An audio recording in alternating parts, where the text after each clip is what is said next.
pledge allegiance to the flag of the United States of America and to the republic for which it stands, one nation, under God, indivisible, with liberty and justice for all. So you said you weren't going to cause any problems. I thought you were going to run with it. You guys made fun of me last time. Yeah, we did. That's why you use the word pandemic. Yeah, pandemic. There's Pandemic. Pandemic. Well, at this portion of the meeting, we always open it up for anybody that's not on the agenda that has something they want to bring up. And at this time, if someone has something, go ahead. Yes, I've been going to the council meetings. A couple of meetings ago I was at, they were discussing some of the money that was spent to the EMS, the quantity on some items. And then my understanding was Shannon was supposed to be at the last meeting, but anyway, he wasn't there at all. Anyway, at the end of the meeting, they were discussing the wraps on the ambulance, the price on it. Gillespie thought it was so much, and then John said it wasn't, and he told him what was documented. And he said if that's what was documented, the commissioners didn't approve it, and they had lied about what they put on paper. So I was wondering if somebody could do some kind of clarification on actually what the money, how much was spent on the wraps for the ambulance. I don't mind, but Kevin's here, Shannon's here, and there's a difference on the estimated cost and what it actually cost, and there's a cost of what it would have cost if we'd not done any of the extra wraps. It would have been a considerable amount of money just for that. But here's your shot, Shannon. There should be a total of what actually was spent. Yeah, but that wasn't $5 grand a piece. No, But go they're ahead. not $5 grand a piece. And I don't have the paper in front of me to tell you exactly the numbers. They wasn't $5,000 a piece. I know where So can you she's. give me a ballpark Yeah, I get where figure? she's coming from. One said 15,000, and one of them I believe was like almost 20,000 total. Like, you know. They're not 20,000. The biggest truck we have is right around $5,300. The other truck should be right around $3,600 to $3,800. But I want to say though, if you didn't put any wrap at all on it, it would be around 3,000. Yeah, the back So end you got of to the separate trucks- those two. The back end of the trucks is what's the most expensive part of the trucks, which is the double print, what they call the diamond print, reflective on the back for safety. That's around $1,000 or so for the back, isn't it? No.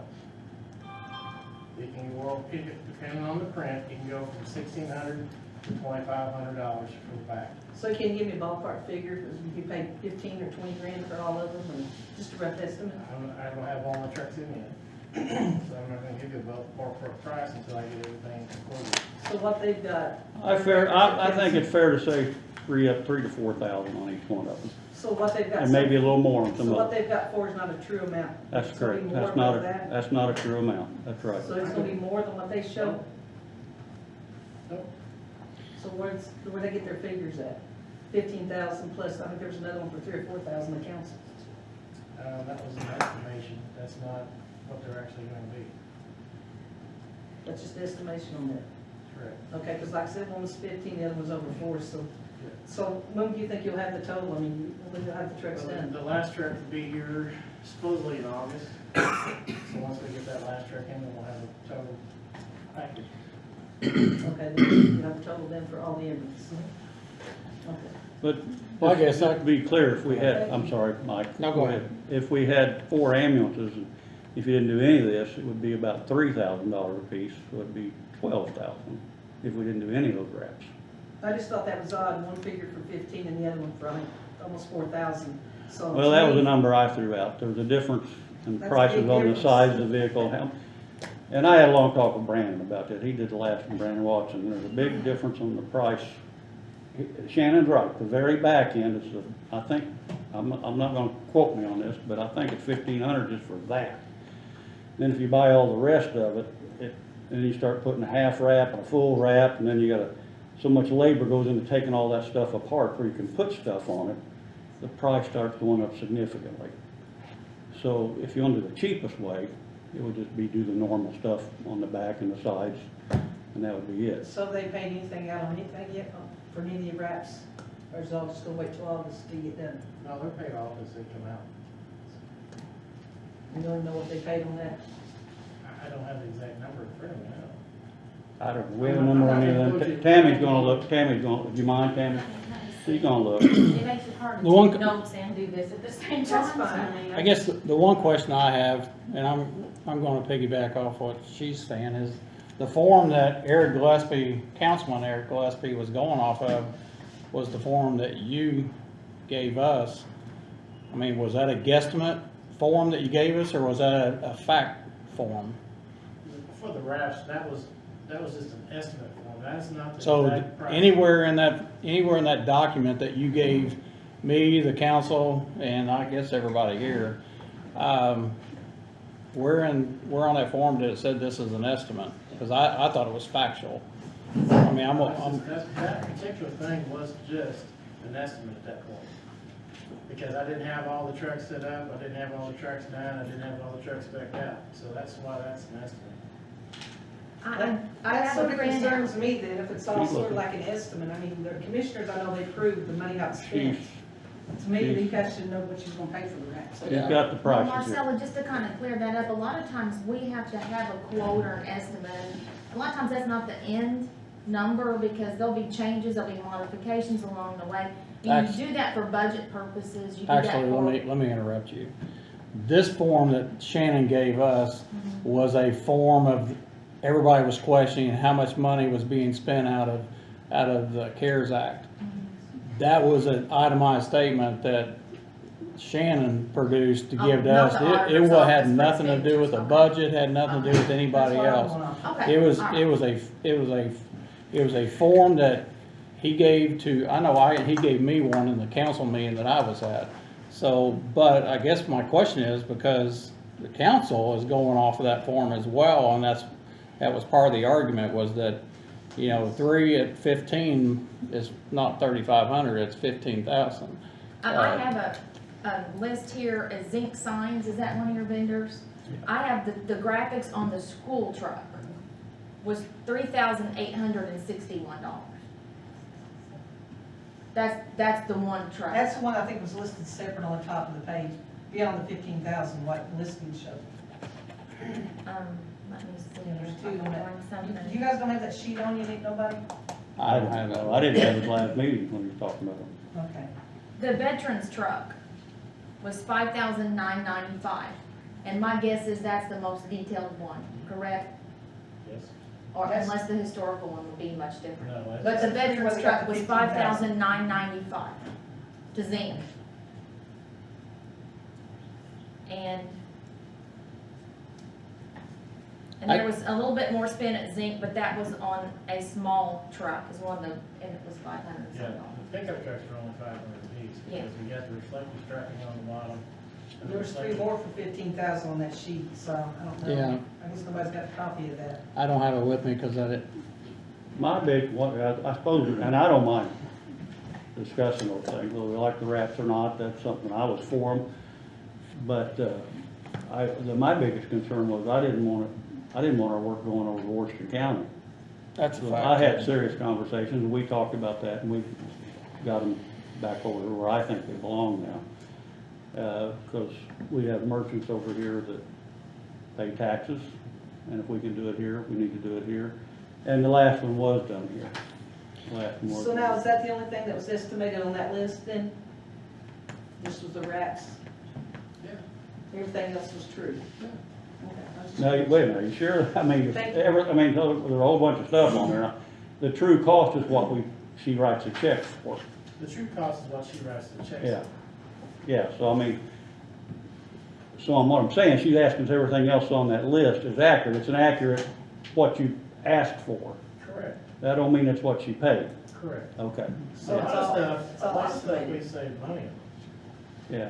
So the list is not true, it's just all estimated. Well, that's the way Well, I know, look at it. Yeah. well, I remember in a commissioners meeting, Shannon came and told us about, the ambulances and again, this was all done, last year, under a different council, approved under a different council but he did come to this board of commissioners, John and I and Bob were, commissioners at the time, and did say that he was going to, order, at that time, I think it was a couple ambulances, and they were gonna wrap them, and the wrap is gonna be $3,500. So that was what was said in a meeting, 'cause, but, you know, that was sometime last fall, so. Yeah. So, I'm anyway, sure the answer to your question is that I was told $3,500 a piece. The form that he presented, I didn't know was, and I'm gonna say this, I didn't know it was gonna be a guesstimate, because I thought it was a factual document. Because to me, the question, he was being questioned in the council meeting, as he's being questioned, other places about the money spent and where it was spent and how it was spent. And he produced a document, and again, I didn't know it was an estimate and not a factual document. And I wanna add to that too, because this CARES Act fund list that I have here, which is not the auditor's document, but we have the auditor's expenditures. When I matched up the zinc on this list, it matched my expenditure report on our auditor's ledgers. And I do see question marks down here, and it says wrap for 3 trucks, 15,000. It's for 3, 5,000 apiece. Not Guess, 3,500 or 3,000 piece. but it's wrapped for 3 trucks. But he also, the detail on the graphics, and like I said, I can't see the one for the historical truck. Yeah, it's not on. But you're talking right at 4,000, and you're talking right at 6 for the other one. So a third truck is gonna be right in that average. I mean, I don't think it was So broken how down by many- truck. It How was, many it trucks was do we one, have? one lump, pardon. How many do we have wrapped? How many trucks? Right now you have There- 4. 4 wrapped? The last one was the one Brandon just did. But Well, I got- there's 5 on that list. There's There's 3, 3. on this list. No, according, I watched the thing, according to the man, there were 3 at $15,000, and then there were 2 others, so there's 5 expenditures on there for wrap for zinc. That was their pickups, I think. Yeah, there was, I don't know if that other truck was even bought for when we, Another truck. I got one more thing, and I'll just let you guys go. I got one other question. That, Now, Forrest, if you guys are approving this, and you're approving 3,500 and end up being 4,000 or 5,000 piece, to me, that's a big difference. And also, my understanding that council meeting, the budget only had $16,000 in it last year at EMS, and they committed to give them $232,000, a one-time thing. And to me, I know they committed to that, but if they had like $710,000 or almost $1 million for that department, it looks like there could have been a give back to our taxpayers on that money, if it wasn't all burned up or used. how much came back from the CARES Act, or is That was coming back, just do you my know? concern, if they're pulling out the taxpayers' money. The designated under the council appropriation that went to general fund was roughly 775,000. Then the state acknowledged another 10% that was specific for education, and that's going to EMA, Health Department, and EMS for some training mannequins. But that was for education and had specific purpose. But the part that was appropriated by council through general fund that she's referring to, it was 775,000 roughly. I mean, but some of that's coming back to CARES. That was the CARES Okay, it disbursement. was- That was the entire CARES disbursement. But the Okay. council did approve the 232,000, considering the budget was only 16,000 last year. The budget wasn't 16,000 I mean, what last they had year. left, I'm sorry, what was left? That, but they thought their They cash got- they estimated their leftover cash operating at the end of the expense year was gonna be right at 16,000. So it was estimated at 16,000. We ended the year with 267,000. They surpassed our expectations. And that's not taxpayer dollars per se. I know CARES Act comes from somebody's taxpayer dollars, but EMS does not run on taxpayer dollars. My understanding that 232,000 came from the council was our taxpaying dollars. No, it was That not. they committed. No, it was that was their additional revenue that was left over that can be moved forward to the next budget cycle to be considered for revenue for appropriation the following year. They said it was one time that they would give it to the EMS, be a one-time thing. That, what you're referring to, if you're talking about leftover cash operating from 2020, no, that was just revenue that was taken in above what was allowed in the budget. And those are, again, those are not tax dollars. Those are revenue dollars that were from billing and services they've provided. All right, let me jump in here, because I think there's some confusion here, and I'm being the one being confused, because I watched the meeting, and I've had conversations with multiple councilmen, and from what I understand, it was that at the end of the year, the last council had a end of the year meeting, moved over $232,000 to EMS to pay for their benefits, their benefit package. And that was a one-time thing they were gonna do, because there was a big argument in the last meeting about it. And they were talking about, why did you do it? And they said, well, one of the councilmen said, well, they were going broke. Well, let me back up a little bit, because last year when we were losing people left and right, we talked about bringing on a third truck part-time. And at that time, I called Pat out at the EMS and asked her if we brought on a full-time or a part-time person, 2 people on another truck, 12 hours a day, from this time to the end of the year, can you fund it? She said, yes, we'll have close to $13,000 left in our account at the end of the year. So I don't know where, all of a sudden, councilmen are being told that the EMS is going under, and I'm gonna clarify to everybody, EMS will never go under. And I don't remember that either. It will never go under. It may go back on the tax roll somewhat, but it will never go under. I mean, and I know there's been talk about, oh, we'll fund, or we'll contract it out. As long as I'm here, we'll never contract it out. But the point is that what she's saying is a fact, is that council was saying that they paid the benefits for EMS out of the general fund at the end of the year for their benefits. And well, let me clarify, things are mixed up, okay?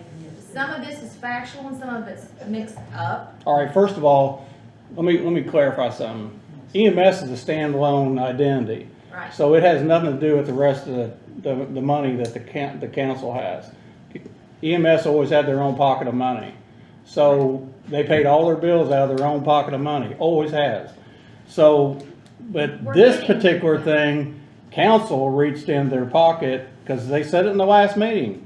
The president. But we're talking about 2 different years here. And I think that's where the confusion's at. We're talking about 2020. No, council never funded any of their benefits in 2020 at all. Well, you need to go, I know you were there, but you need to go back and read the It minutes. was the budget that they adopted in 2020 for 21, that they reached into public safety lit for the group health benefits, because. I guess, why'd they do that? Why'd they do that? Okay, my understanding is, because I don't sit through the entire budget cycle. Well, because our consultant, remember Jackie Clements, when she was here at that meeting, she had sat with council, and she was a hired consultant, and she works for AIC, the Association of Indiana Counties.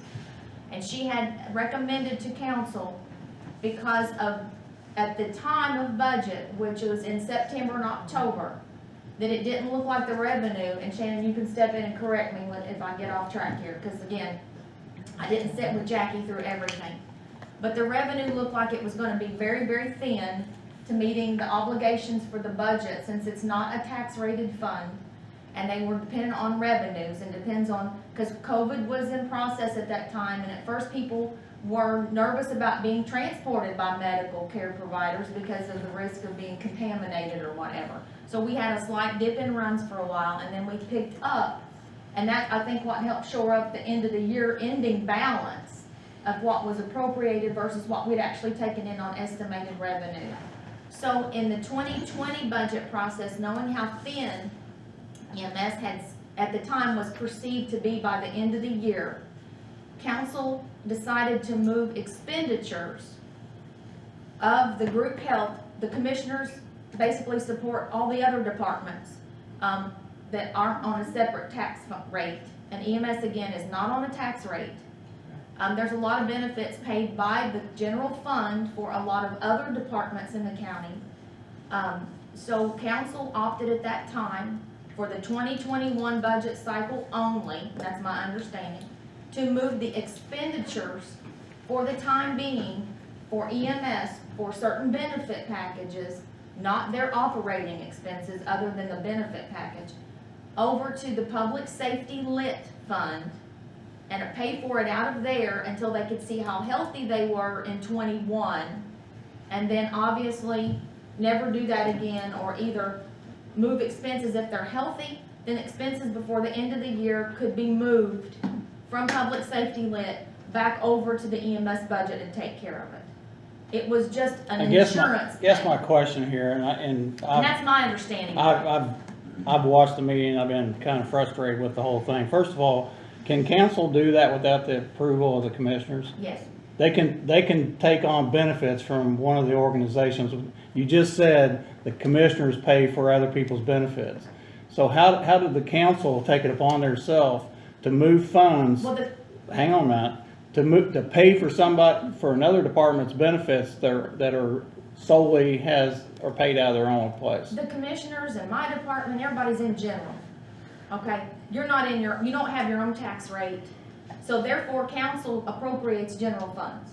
So I'm whether asking it's you, I'm asking you, I understand the They council, have the fiscal authority. so Yes, they do. can create policy and. It's not really policy. Well, they just did, they took It's money, funding. they took money that, is over here in this fund and put it in another fund without, they're paying their benefits technically, without us knowing they're paying their benefits. So I get, that's part fine, but I guess where I'm at, cause I get tired of hearing people say they were going broke, and he even just said he was gonna have $267,000 at the end of the year. So the meeting was held at the end of the year to switch the funds. He's telling you he's got $267,000. I was told we're gonna have $13,000, but all of a sudden, so now you're telling me it was No. done in September. No, Mike, whenever you have an ending balance, that doesn't count for the year you're in. I know that sounds strange, but budgets are worked on an 18-month cycle. So your ending balance in 20 doesn't help you until 22. Because they take the end of the year, and that's what you're locked down to. There's no more appropriations allowed after December to something, so you can't ask for any more money to be spent, moved up to a line item or anything after a certain point in December. So whatever you end the year with goes towards your 21 appropriations for 22. So that money will be used in 22 because it is what's left over at the end of the year. In 20, which goes into 21 monies, which is looked at, and the DLGF considers what we have at the end of 21, at the end of 20, with our estimated revenues in 21, and what we've actually taken in to decide how we can spend money in 22. So it's not easy to explain. Right. When we first, Jackie's her name? Jackie Clemens. When Teresa and Jackie was talking about it originally, there was 4 items gonna get cut in our budget when it went to state. When it was reviewed by the state and we got our stuff back in January, that's when they said they were taking it out of our insurance package or wherever it was.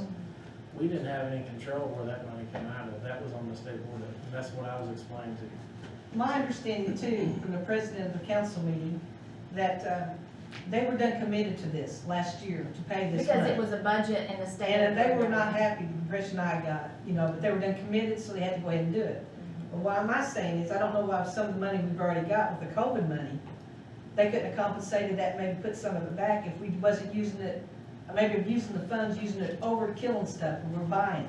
And I to that can't, department. that's a council decision, so I can't Right. speak to that as to why it wasn't retained at the end of the year and then maybe used for, appropriated later. I mean, that's a council question, and again, that board will have to try to be beyond that or whatever they've got to do, but I'm just trying to explain to you the budget process, because just because you've got 200,000 left at the end of the year does not mean that in 21 you can just turn around and spend it, because that is held for the 21 beginning balance is what you end on December 31st, and that moves in with your revenue and your ending balance, which is your beginning balance on January 1.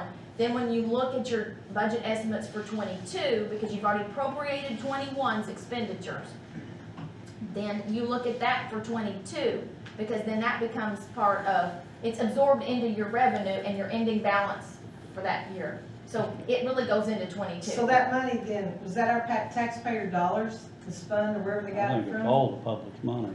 It was the It's, taxpayer. everything is a public fund, but lit tax is local income tax. Did it come from? It's not did it come from property taxpayers? taxes, but it's a tax. It's, Yes, it is an it's income tax. I was under the impression, maybe I'm wrong here, but I thought when it comes to CARES money, you use it or you lose it.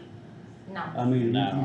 what I'm trying to go with is, she thought maybe you could hold it back and use it for something else, and I didn't think you could do that. I thought you had to end the year or something, or If there was a deadline. you had to prove that the state was tired of getting nickel and dime to death throughout the year. So then they changed the rules in September, October-ish, that you could send up enough payroll in certain departments to justify the drawdown of Yeah. every bit of that. So I sent public assistance requests to them and drew down everything. And that went into the county general Yeah, after it was received in the CARES fund. Then it was moved to county general to go through the normal appropriation cycle. Yeah. And that's what the county association of Indiana Counties recommended, and that's what State Board of Accounts was recommending. Because then it would go through council appropriation like everything else that taxpayers' dollars basically do, Mhm. is go through the council's appropriation. So again, Well- it's your fiscal body. I'm gonna say something, because other counties didn't do it that way. Other counties did put it in their general fund, but they also had a walk on it where, everybody just couldn't blow it. And I guess I'm gonna say one last thing, and I'll drop it, because this has been a pet peeve of mine for some time, but I think where I'm discouraged with council and discouraged with EMS is that out of the CARES money, if they were financially in a hole with $710,000 that just came back to us from CARES, they could have used that 710 towards their bills, towards their benefits, towards getting out of a hole that they said that we were in, instead of spending the 710 on stuff that, I guess where I'm gonna say is a wish list. So, but anyway, that's the last thing I'm gonna say on it. So I can talk till tomorrow sometime. Well, I have a question, and I completely understand that a budget is just a forecast based on what you think you're gonna have versus what you think you're gonna spend in your ending balance. I get that. But my question is, budgets get adjusted all of the time in the real world. And when we knew that there was gonna be additional windfalls for whatever reason, did anyone ever go back in and say, let's adjust our budget because we now have more revenue and more income than we thought we were going to? I mean, that would be a council question. I mean, and that I can't answer because I'm the auditor, and I just have to make sure that all the paperwork for whatever the boards do gets filed correctly, because it is an additional appropriation, and that has to be advertised, and they go through their steps, and that's whenever the monies were moved to general fund that they, it went through the council process. That's, And all that's yeah. public record, right? So Right. anybody can go Correct. in and Correct. request it. Does that request go to you, or does that go to? You can make it to me because I have the ledgers, and Marcella, matter of fact, what I pulled was what I had waiting for you, because Marcella and I have been trying to sit down, but I'm in very busy tax time right now. So now, is that Yes. also available receipts, like if I want to see the receipts on those reps, Expenditures. to actually get a You mean price what the spent? invoices on the, yes. Yes, I mean, You give can, it- I can show you the claims and Because the that way, to invoices me, that are to attached. not know, he or she don't really know actually what was spent, I'd like to see the receipts for. Well, I told you when, I get some time, you come in and we'll go over the Right, list, and I'll okay. pull the actual claims and let you look at them, Okay. and that, you're welcome to do that anytime. All right. That we can make time. All right, Yeah, thank you. Okay. Somebody else have anything? thank you for asking. So, all right, with that, Melissa. Excuse my attire, I've been with Leadership Southern Indiana today, playing with goats and raptors and everything else. I think all of you know the good news now, that you were one of the communities that received the funds for the small business grants from the Office of Community and Rural Affairs. So congratulations on that. You did receive the full amount of $250,000. So that's exciting news. I do need to ask you to go ahead and authorize Commissioner Jones to sign the grant agreement outside of a meeting whenever we receive that, so we can turn it around quickly. Do you have a county attorney on board yet? Yeah, well, we still got Bob, right? Okay, all right, because I'll want him to review that before Yeah. you sign it, so, I just need to make an action on Make a motion? Yeah, I'll make a motion. I'll second. I'll make that unanimous, so. it. Okay, thank you, and then just to talk a little bit more about that, the city of Scottsburg was also successful with This their is the second one application. they got? Yeah, this is the third they've received, I believe. So, That's the question I including, have. yeah, the city and the county are essentially receiving $500,000 to distribute in small business grants. I'm telling you that because we are not the administrator for the city's funds, so I'll be working closely. Any businesses you hear from that are in the city, we'll just have to work closely. I think I'd mentioned this during the application process because businesses can't double dip. And I don't think Austin. had Austin, that, so I'm not even sure they ended up submitting, Yeah, but they did that's- not receive. That's, No. yeah. That's what you're saying, crisscrossing. I want to- Yeah, no, so, Yeah. Well, So you will have since the city, this is the question I have, since the city of Scottsburg has, this is the third grant they've had in that, and I know their allocations are like $10,000 per business. So are you saying that if you got it once, you can't get it again? Or are you saying Nope. if you got it twice, you can't get it again? I'm saying the county and the city can't give to the same business with this COVID round 3.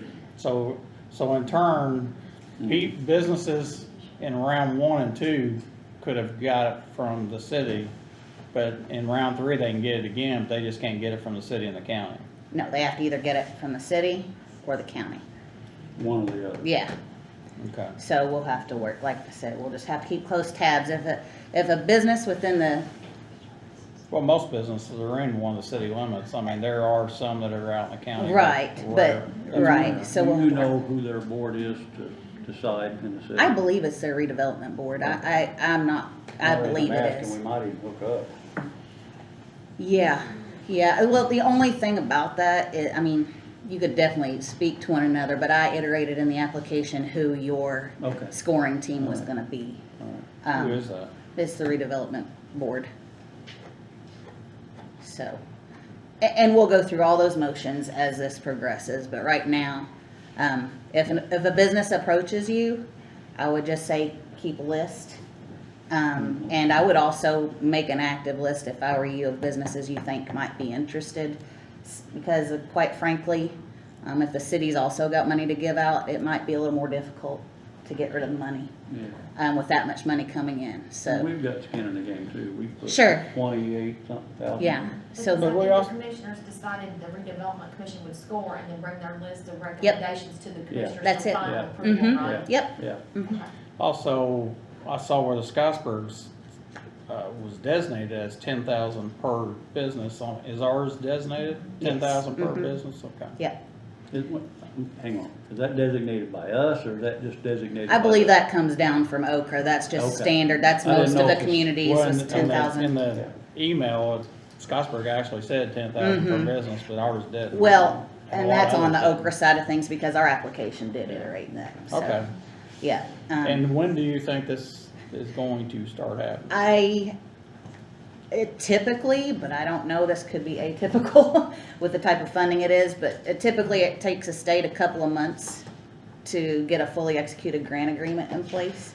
Okay. I don't wanna sit here and tell you it's gonna We're take that talking long. August. I mean, it could be, but it could be sooner, so I would be prepared in making a list of businesses if I were you all that may be interested, because we're going to need to approach businesses. Now, if you really wanna get confused about money, let's figure out the federal government. Yeah.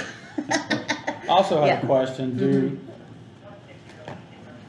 does the business have to have employees that generates, There are certain, revenue, or is it something where if, there's different businesses, I mean, I don't know. they have to be at least 51% low to moderate as far as the employees they employ. There's a lot of stipulations, and quite honestly, Yeah. again, we'll get into that. Well, I know some of them got it last time, so Yeah. it's not a high, goal. to No, reach. you should, I think you'll be okay. Okay. You'll Yeah. sit through it with What's that? I'm us. You'll sorry. sit through it with us. Absolutely. Yep, that's what we're here for. All right. So I want to mention a little bit about that, and then moving on to your income survey. The first wave that we sent out, we received 3 responses out of 45, which is a terrible response rate.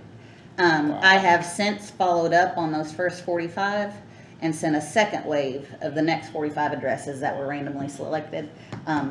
That was just sent out late last week, so we know with snail mail, you know, we try to allow 2 weeks before we send another wave. But with that, you've reached the amount we stated in our contract 3? with 3 mailings. So, yeah. So I want to kind of give you a heads up because I don't expect to get an incredibly great response to this second wave and third. We probably are going to be looking at door to door if this is something you're wanting to So how many get do you completed. need? We need, I believe it's either 40 or 45 total surveys. Well, that's the estimate. It's based on persons, and quite honestly, I don't remember the number of persons. I think it's, I don't even want to say because I'm not sure. Okay. They give you an estimate of surveys. We go through a calculation process on how many per household we think are the average in the county, and I quite honestly can't remember, but But we need a total of 40 to 45. 40 to 45, yeah. So we need 37 more. Yes. So, I just want to give you a heads up because I'll probably be coming back to your next meeting saying. Okay. I had an idea, but Well, I'll give you a heads up. I don't know what your idea is, but the city of Scottsburg appointed, one of their office personnel who goes out into the community, and also actually Bradley, that was a conversation we were having earlier, because they're familiar faces within the community. If you send your volunteer fire department so we people could send out. the sheriff out there. Well, I'm not going to volunteer the sheriff. I'm just Yeah. But anyway, somebody like that. You may want to start thinking about who you might want to send out. I don't think people God, want to see Zeller, it. we could send them. I don't think it's police. No, they they would- Yeah. police officers. Yeah, they might hide. So anyway, just something to ponder in the next Okay. couple of weeks because we'll want to keep moving on that. So I guess where I was getting at was the food giveaway. Saturday. I mean, Yeah. there's people parked in cars and they're attentive. Oh, okay. But you mean approaching people to fill out? Well, Oh. the randomized process that we have to follow, that would not. Well, you're randomly Comply. walking up to somebody's car. I agree with you, but Okra tells us otherwise. Indiana has the most stringent policy on income surveys. So what's it- Unfortunately. I guess my Show 'em, question, yeah. I guess Yeah. my question with that is, so what you're saying is when they go to door, they have a list that they're going, okay, Yep. all right. Yeah, they're not going from one house to the next. They might be going in Lexington for one, and the Okay. next one they have to go That to makes- might be, That makes sense. somewhere What else. happens if you don't get the 40 to 45? Oh, we'll get them. You'll get them. Yeah, Yeah, we'll- if you go door to door, you'll get them. It's just the mail process, We'll send- somebody, we'll we know what send we do John. with letters. We'll Post send office, John, you know. he'll knock on their door. Yeah. I knock on it. Just a heads up, so you all I've been know. run off for other doors like. Yeah. All right, that's all I have unless you have questions. I wish I had more to talk to you about as far as the process, but it's kind of gonna be a wait and then hurry up and then probably wait some more as far as the small business grants are Okay. concerned, so. Sounds good. Okay, That's a good thank thing you. to know. Yeah, it is, yeah, thank you. Okay. $250,000, Yeah. that's a big thank you, yeah. Ivan Rogers Drive improvements. I am Deb A. Shack with Jacoby Tombs and Land, and I have land, each one of you. Thank you. Is this for the school? Yes.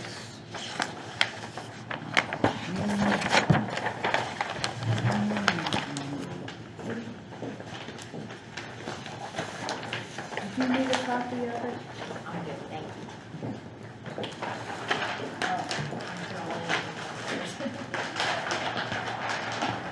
So, we are proposing, we're looking for approval for improvements to Ivan Rogers Drive for the benefit of the Deanna Finley Elementary School, which, if you're not familiar with it, but I'm sure you are, is about a half a mile from US 31. So the first page of the plan sheet is the existing conditions. This is the school as it exists now. Ivan Rogers Drive comes off of 350, State Road 356. It's one way, one lane, so the buses have to come in here. They come, I guess they drop the kids off in front of the school. Yeah.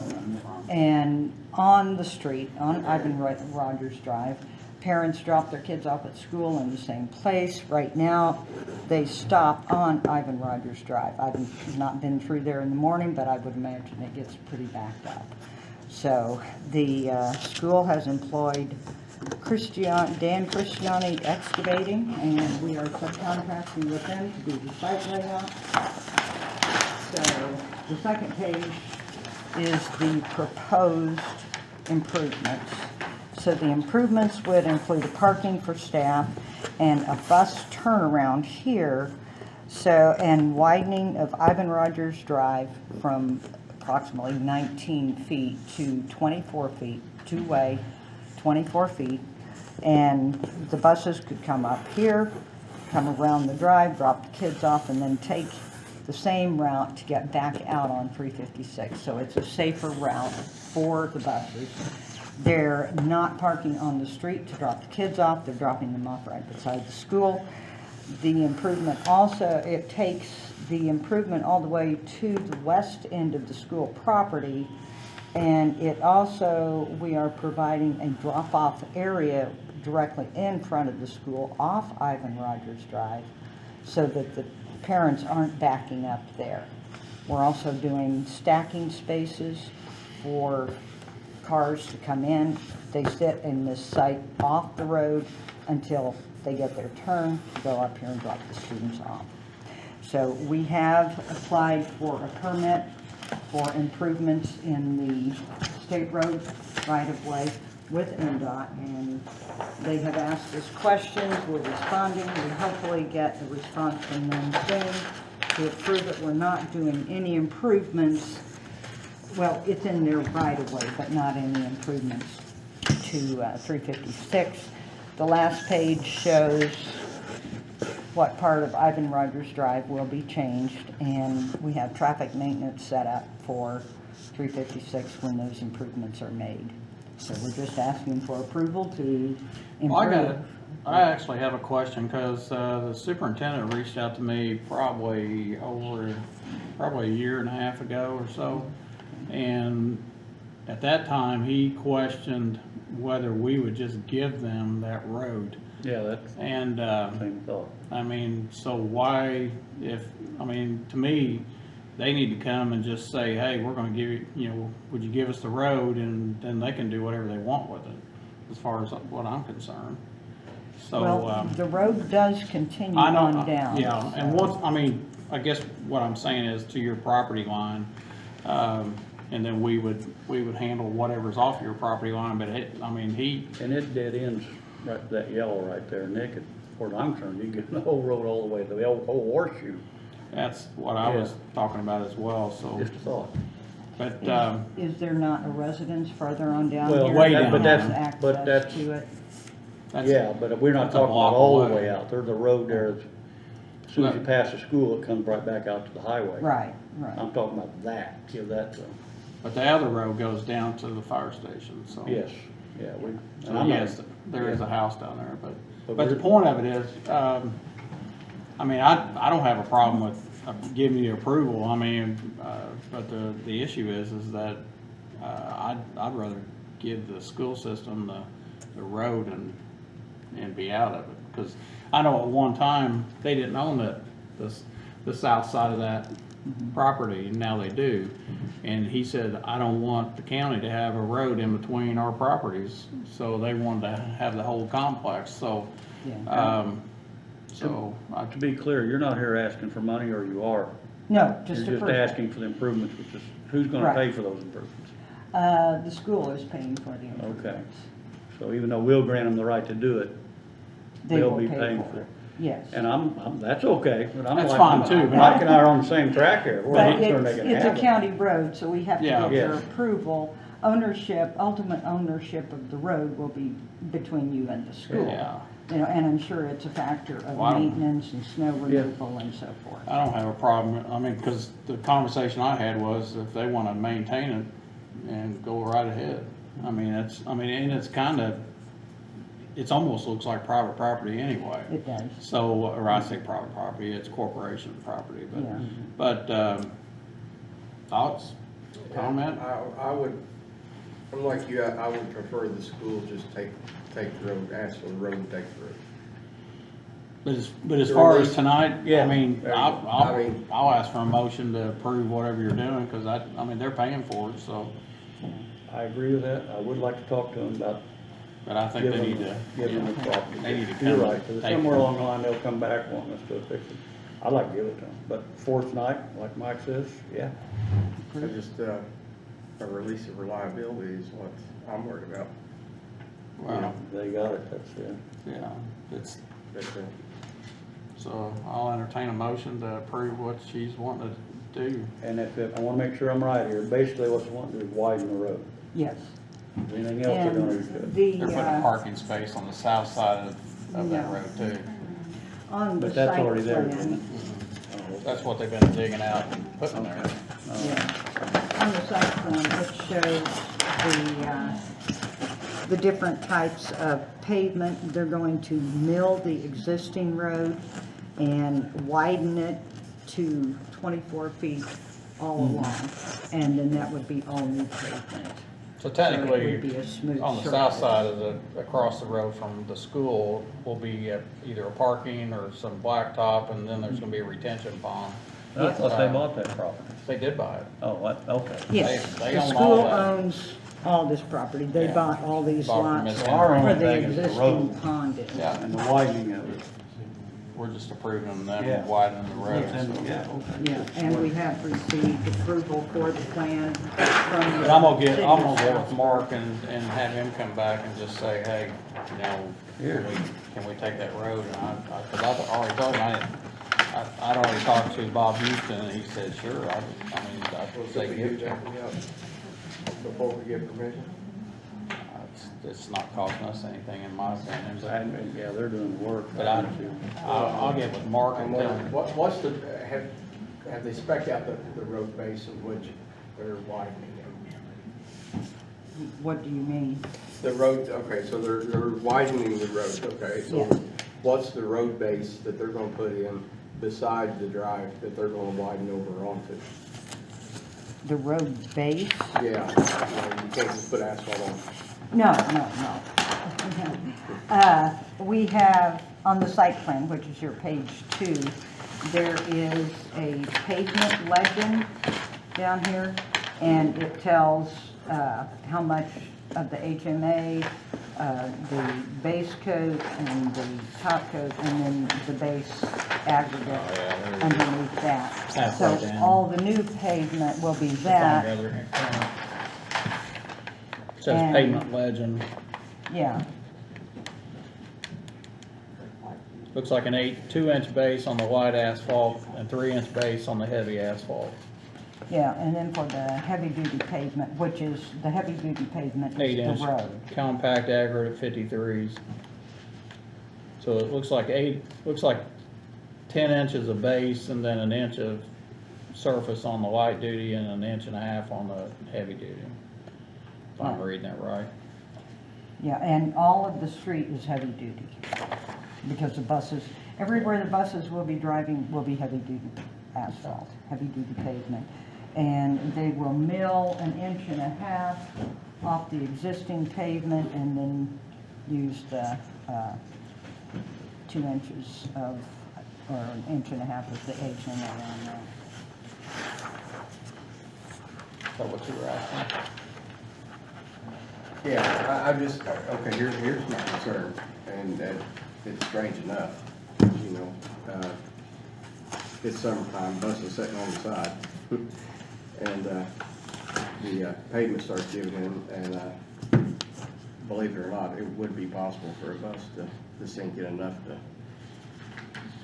Right, that's why To they're roll. using the heavy-duty so, pavement and, so on that's my the concern street. about this whole project. Other than that, I really wouldn't care. I don't care at all.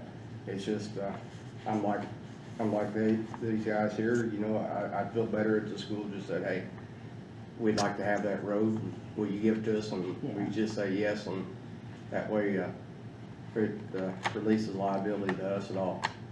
But Is that something you will ask them, or we need to ask them? That is something you need to ask them. We're just a contractor Okay, working for, doing the construction plans. okay. Yeah, that So makes sense. that would be but I mean- something between the commissioners Okay. and the school. Okay. I'm sure there would be, you would It's have to just- turn it over because there's road right-of-way involved. And there is road right-of-way on both sides, so you would have to determine if you're going to give them the road right-of-way as well, which is on the property adjacent to Ivan Rogers Drive, so it may be a lot more complicated than you initially It's like think. closing an alley, you're pretty much just vacating it, aren't you? I guess I need to ask the attorney. Oh, she's right. You want my opinion? Yes, we do. Well, maybe not. But for now, tonight, we just want approval to improve the I- county road. I will make the motion to approve them the rights to do the work on the road they need necessary to do, assuming it doesn't cost us anything. With no charge to the Yes, county. yeah, Yes. that's my motion. Sean's made a motion. Do I hear a second? yeah, Randy seconds, I'll make that unanimous, but I will tell you, not you, but I will tell this board that I will get with Mark, as early as tomorrow and ask if he's, you know, hey, you need to present that in an official document. He don't even have to show up, he can send it in a letter form and get that where we just give it to him, so. yeah. And yeah, we might, please. we might wanna look at it, because I think we could just give them that whole horseshoe. I'd give it And all. then what goes past those houses, just shut it off going the other direction, this direction toward the school. Well, we'll They see could how, I go don't know on. how many, I'd have to ask the fire department down if they do anything down there, so. Yeah. But I wouldn't want to shut it and unless there's, somebody's using it, but yes, Yeah. you're, it's approved. Good to go. All right, Thank thank you you. very much. But I will, like I said, I will get with Mark tomorrow and tell him that we need to, he needs to send us a letter. And is it, Tammy, am I correct, is that just a vacate? You might do it, or you may just actually just deed it, and I might be able to find a legal description for that road in our road book. And you might just, actually convey it to them, and we may Thank you. have meets and bound description. So, Probably got because somebody in this room. got we that. can look at that other little leg that you talked about and see if we could just do it by footage. Yeah, they just those big horseshoes when they come in and they come out. Yeah. I'll research that road book and see if I can come up with something. Okay. Next up is the paving project request by the Scottsburg Fire Department.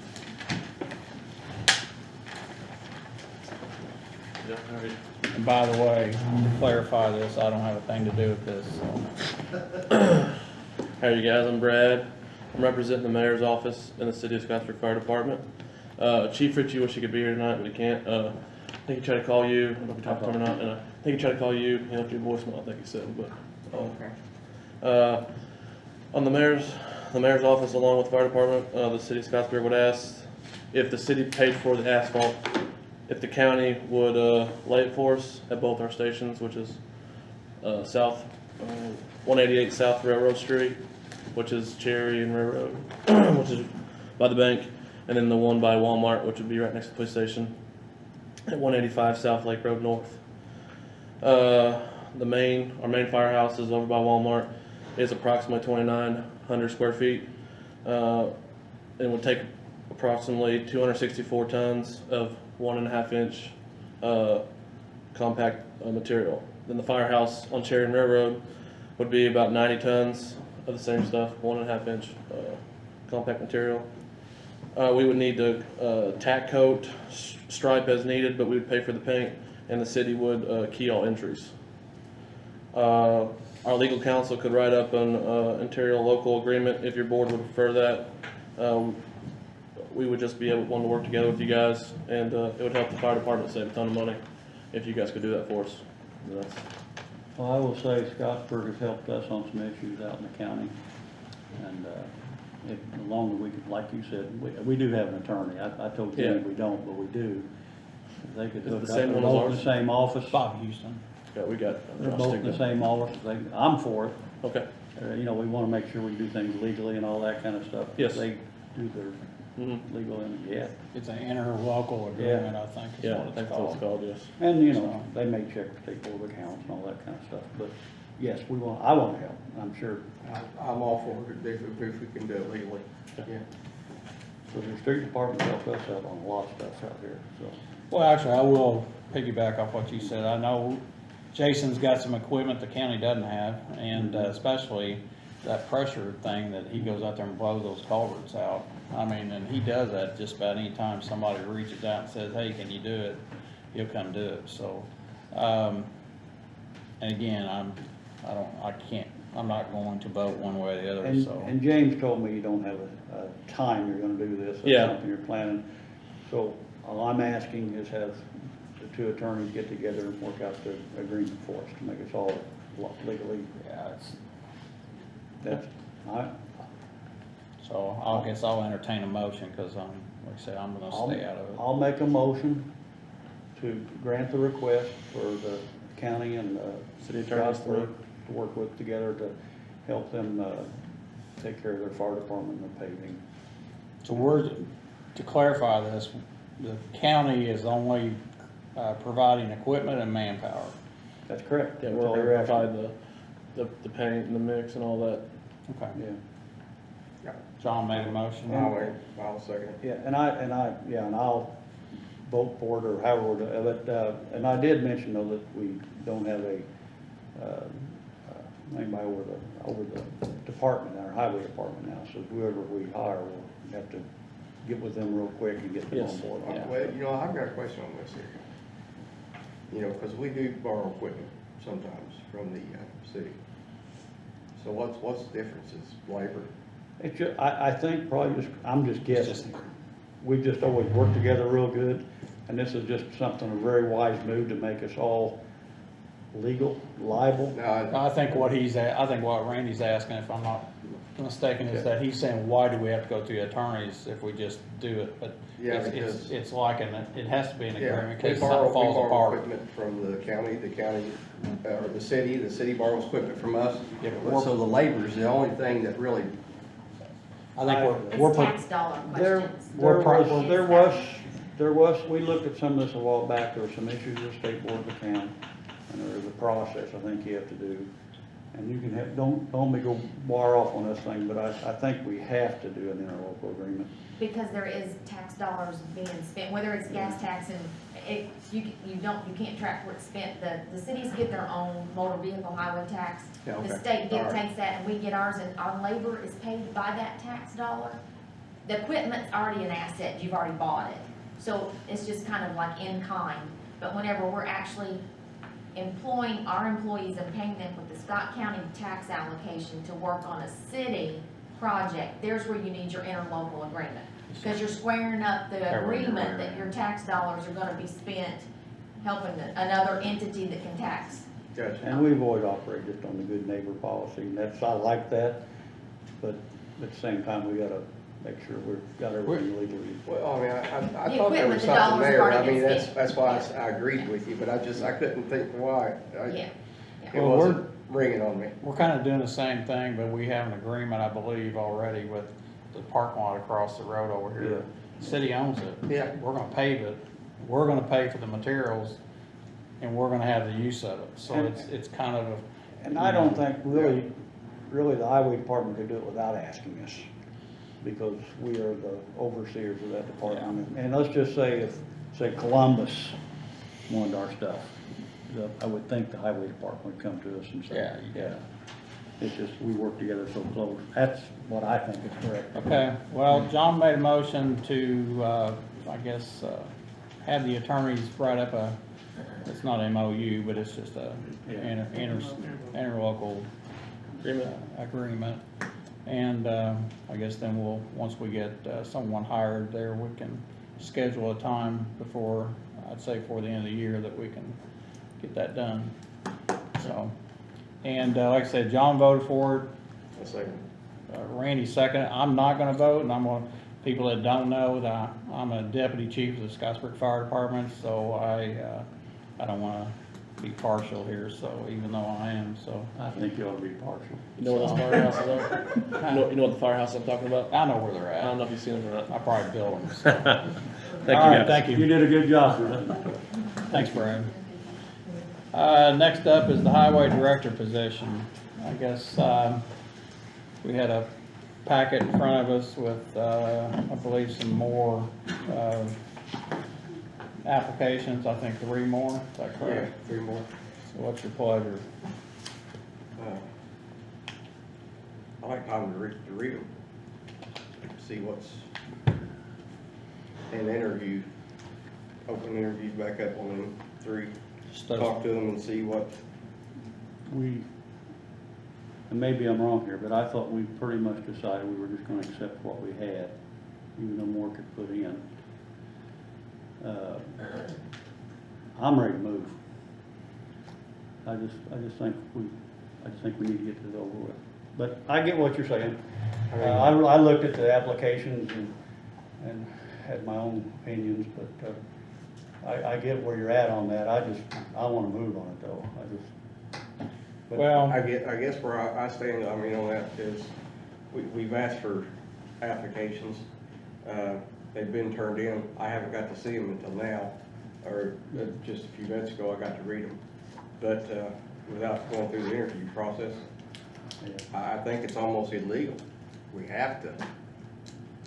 I mean, we're a equal opportunity employer, so we, Are any of them engineers? Because I think that was one of the things you said Yeah, last but- time. the ad's for a superintendent, so it could be either way, so. I'm going to make a comment here. I guess I've never liked the way, Scott County government's ever hired. I don't like the way, I don't like anything about the process, because it's never the same. So, I've hired a lot of people in my life, and I've unfortunately fired a lot of people in my life, but anyway, I think we're an equal opportunity employer, and we put ads out there. I think the least we could do is interview the 3 and make a decision. I'm like you, John, I thought this was a done deal, a couple weeks ago, and it's not, it wasn't, so, why don't we, I mean, you guys make a decision, but I'd like to interview the 3, like Randy said, and make a quick decision. So if you want to, I can interview as fast as you possibly can. We can have an executive session and hire at the end of the end of the interviews. I don't care. If we do interview, we gotta get that, how do we do that? Can we just tell them to be there at such and such a date? And I then we have can, to have 48 hours to 48 post, hours. and then we can schedule interviews. We can try to get them, if there's just 3 new apps, I can try to get them in one night, like we've Yeah. done in that hour time frame. And then if you guys wanna go into an open meeting after those interviews, you can go into an open meeting just for the purpose of appointing the highway supervisor, and you can move on. we could do this Monday? Yes, you could do it as early as Monday if you can get your interviews conducted by, all the ones that you wanna interview here on Monday. You go with that? yeah, what time? We usually start them at 5. At 5 o'clock Monday, they're going to have a ribbon cutting at the new Austin So substation. we'd have to do it early Monday. You could, We if could do these it people early. could come from their jobs if they're Yeah, working, I don't know their yeah. situation. You're talking about the fire department? Jennings. Yeah. Substation. Can we do it at 5:30? Why don't we Hey, just, I can multitask, Marty. I know you have to take pictures at one place, but you can't be at these meetings anyway. It's an interview. Yeah, but if you're gonna have an open meeting afterwards, I guess I'll. Well, that'll be at 9 o'clock. I would say, That's okay. if we're gonna do that, we'd be more like 6, just 'cause I know people. fill That's around. fine. We can do it at 6 and we got 3 people, we do 15, 20 minutes And apiece, open or, at 7. Yeah. and, yeah, you know how that goes, don't you? At least. Yes, and have an open door at 7:15 or something. At 6. And then It'll you happen whenever and we're then- done, but I'd say 7:15 Monday. Monday. And we will pick somebody, 6 PM, right? 6 PM. Yeah. Good. More than over. So, process, if your people that are the new candidates, do you want us to call every one of them then? 3. All 3 of them? We And don't- then if they can't make it Monday, it's just luck of the draw, right? That's correct. Okay, I just wanna make sure. Okay. They're given the opportunity. So, moving on. EMS update.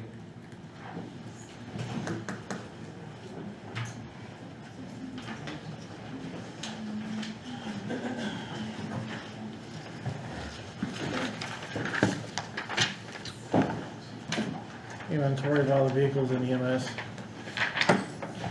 Everything that was not on there, everything that's not on there has been taken off the insurance, is in somewhere in the county's inventory. That is everything we have as of today.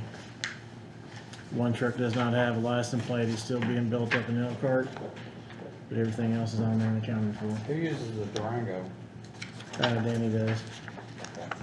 We use I that for just saw it training. out there one day. I just- We use it for training and making sure it's serviced. National Registry test. We want to start setting up National Registry test sites so we can generate more funds for the Education Center. These are in line with 2 other training centers.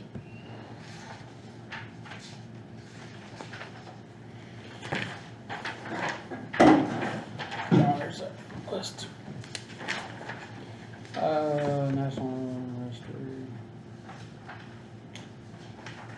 So this is you guys testing for the National Registry technically. So whenever somebody comes, we're gonna hold test sites.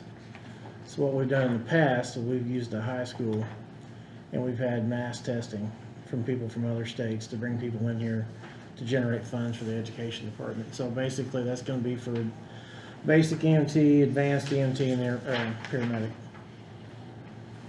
So the people, who's paying the fee? The people that are setting or the people that The are people- running? The Or people that are setting. Okay. Yeah, the people that are running, it's gonna be my staff or other EMS providers in the area, because they can use that for recertification processes and stuff. Okay. So that's, Make pretty good money on that, can't you? yeah, that's why we're including all 3. Yeah. The first responder level of National Registry is not recognized by the state of Indiana. That's why the National Registry First Responders is not on there.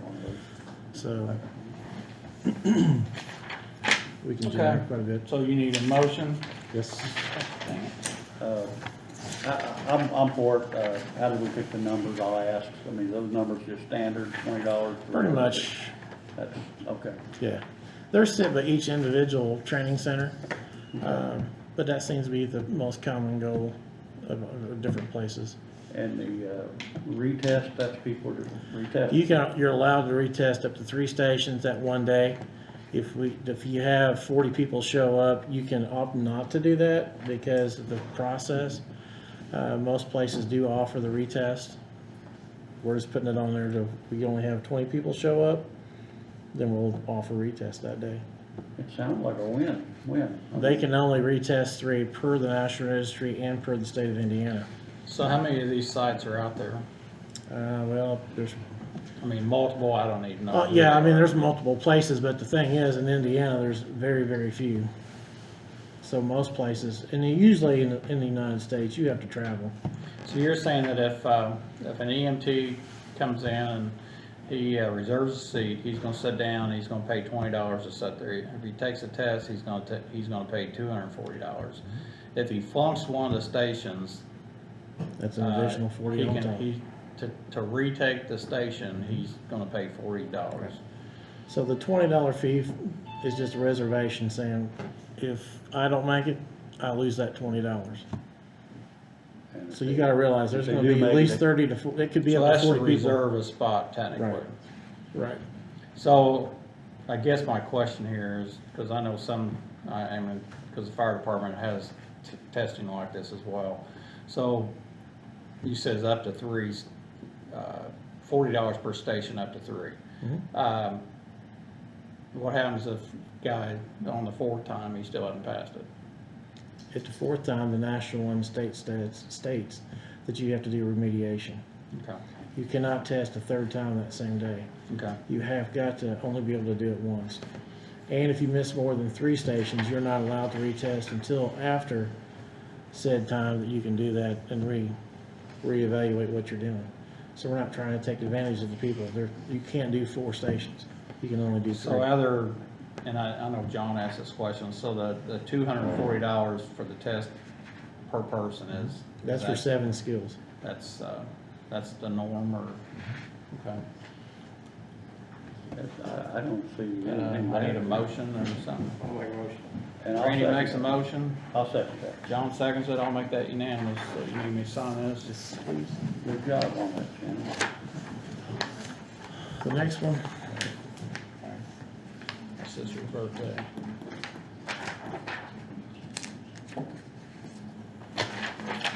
the next one is for billing of non-transport patients. So what has been set up in the past was $75. The unfortunate thing is the billing agency cannot send people to collections unless it's $100 or more. So let's say last year there was 200 refusals. We didn't collect a thing because they can't send it to collections. I have a So, question. yep, The non-sending it to collections, is that, their company policy, or? the agreement with the county and that billing agency states it has to be the minimum of $100. Is that something that can be renegotiated? Because I know you can do self-pay and then you can refile with your insurance and all Yeah, of that. these So are- there's other. Yeah, these are insurance. Okay, but, so it's just the company policy that the company you're dealing with? Is that the billing? Yeah, and that's ambulance billing. So you're wanting to increase it from 75 to 125? Correct. And it outlines what's gonna be done for that 125. I need a little catching up here too. We're increasing it because We have a whole bunch of runs in queue, which means we can't bill them because they can't send them to collections. okay, I get that. But No, you if can we're not bill getting them, 75, you we're just not can't gonna get collect. 125. And if you can't collect, you can't, we could sue them. You can't go any farther than that. Yeah. You can bill them the 75. If they refuse to pay it, there's no. And where I'm jumping on this, and I hope I'm wrong, is if we're if we're raising the fee to 125 or 200, whatever these are, for somebody that ain't gonna pay it, we're raising it for the people that are paying it. And they're all paying it too. But we have to start collecting on stuff that we're doing. And if you look at the other 2 schedules, because when we go out and do Narcan on people, we don't make a dime, and that costs us $100 per vial. Yeah, here's where I'd go with that. And this would probably have to get into something legal, but if you Narcan somebody, they're going for a ride. You know, to me, I don't see how you can Narcan somebody and then get a release, have them sign off. And those people ain't gonna pay nothing anyway, are they? No, but, I can't forcibly take them. Once they come, well, then I wouldn't Narcan them. I'm not the one doing it 99% of the time. I had a case yesterday, and Brad was there. I mean, my whole point is that, you know, you're providing a service at that point, which you pretty much just saved their life, but they're gonna refuse to be transported to the hospital, and then they're gonna overdose again, and, or a possibility that they're gonna overdose, cause the Narcan's gonna wear off. So then you're gonna get a second call, and they're gonna do it again. Most of the stuff that people do pay is an insurance thing. Very, very few people walk in and pay you cash. Yeah. No, we don't ever get anybody comes in and pays cash. So we're really raising it, we'll get more money coming into insurance for the 98% of it. I guess my, And maybe we'll, Sorry. yeah, go ahead. what percentage of people are not paying it? How many out there in the queue do you have that are $75 that don't? We could probably have about 200 runs a year. So That's not right bad. now, how many you have out there that are falling in this I category? would say probably close to 200. So right now, we have $275 charges out there that the people are refusing to pay. And suing them's a waste of time probably, because for Well, you think $75 that's it costs more, yeah. But here, where I'm trying to figure out is, I'm assuming to keep yourself self-sufficient is why you're wanting to do this. Well, I mean, the thing is with the Narcan, it's not just Narcan. Diabetic patients, we'll have go out and we'll give somebody sugar or D50 to get their sugar back up. Well, let me back up a second. I was under the impression that the $75 fee was for if we went on a run to somebody's house and we didn't do anything. We just showed up and looked at it and they go, I'm not going. That was a $75 fee. If we do something, we prick their finger, we Narcan them, we do something else, that's a fee now. So that $75, that ought to be a base fee. Now all of a sudden you've added stuff to it, so that ought to be over your $75 fee, correct? That's what we're doing. No, but I'm under the impression that the $75 was a fee for going to a run. The person signs off they're not going to the hospital, so you don't transport. And the $75 was for an incidental fee, you know, for getting called out there. Because I know there's addresses out the yin yang that they call every day, and all they want to do is talk to somebody. And they never go anywhere, and most of the time you're not doing anything. But to me, if you're providing a service once you get there, then that ought to tack on more than the $75. So to me, I don't think you need to raise the $75.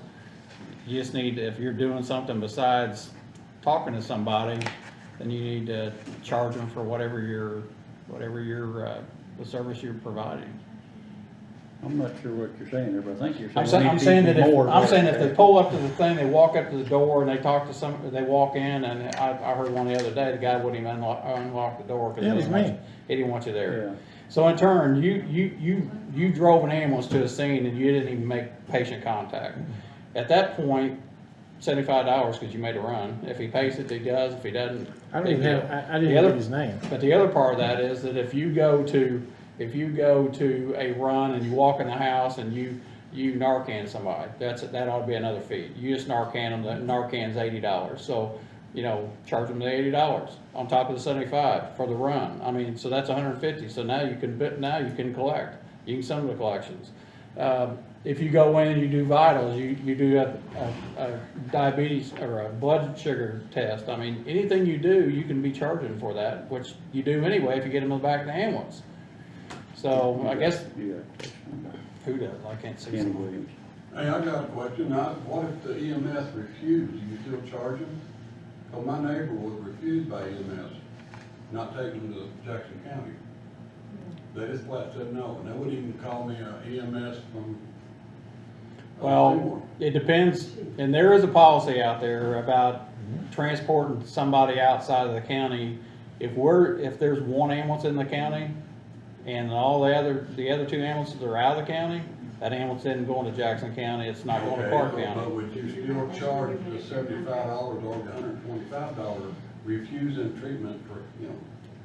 Well, I don't know, that's He probably, didn't refuse them. that's probably a catch-22, so If we go out to somebody who slides out of their bed and it's not I don't want to say habitual caller, I know what you. but if we go to a person, it's a one-time deal, 99% of the time, they don't get a bill. It's because that's part of doing business. However, if we have somebody that we're there 3 times a day because they're falling out of bed, now we're involving adult protective services, we're involving us billing them because they need 24-hour care. Yeah. Something that we can't provide. Yeah. And that gets into a whole nother work. As far as the Narcanning thing, all I can say is if they say, I don't want to go after they've been Narcan, we cannot physically, Oh, you can't force somebody to go, which, And that's all I'm trying to do. But I also believe you can start your billing and your invoice and you can say, okay, we made a run to this house, that's a bill, that's a service. You Narcan them, that's another service. You can charge them for giving it to them, you can charge them for the drug. And I guess, that's gonna get over your $125 or your $75 or your $100 to be able to send it to collections, so. Is this, I'm sorry, No, you're fine. Is this pretty consistent with what they do everywhere else, any other counties and everything? AMR charges $600 for every SOR they obtain, whether they take vital signs, take sugar, give you Narcan, or give you D50. It's $600 every pop. Well, where I'm trying to figure out, I'm assuming we're gonna increase it, is because our revenue probably isn't where it should be on. No, No?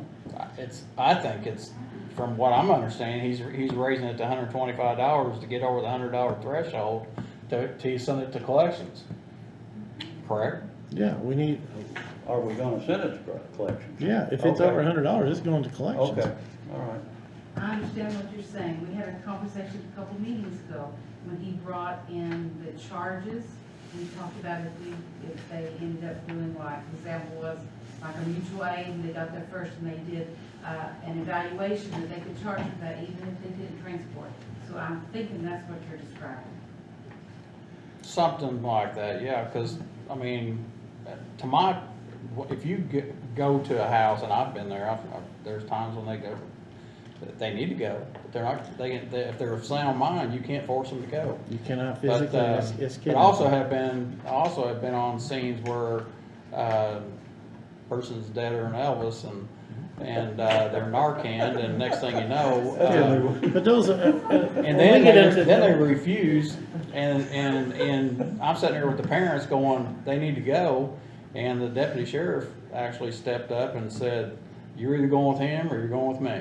and that's they what end up they going get with the to. ambulance. Right, So, but we don't always get that, and Elvis is dead. and we don't always get I that. know how Elvis died, I wasn't that kind of a call.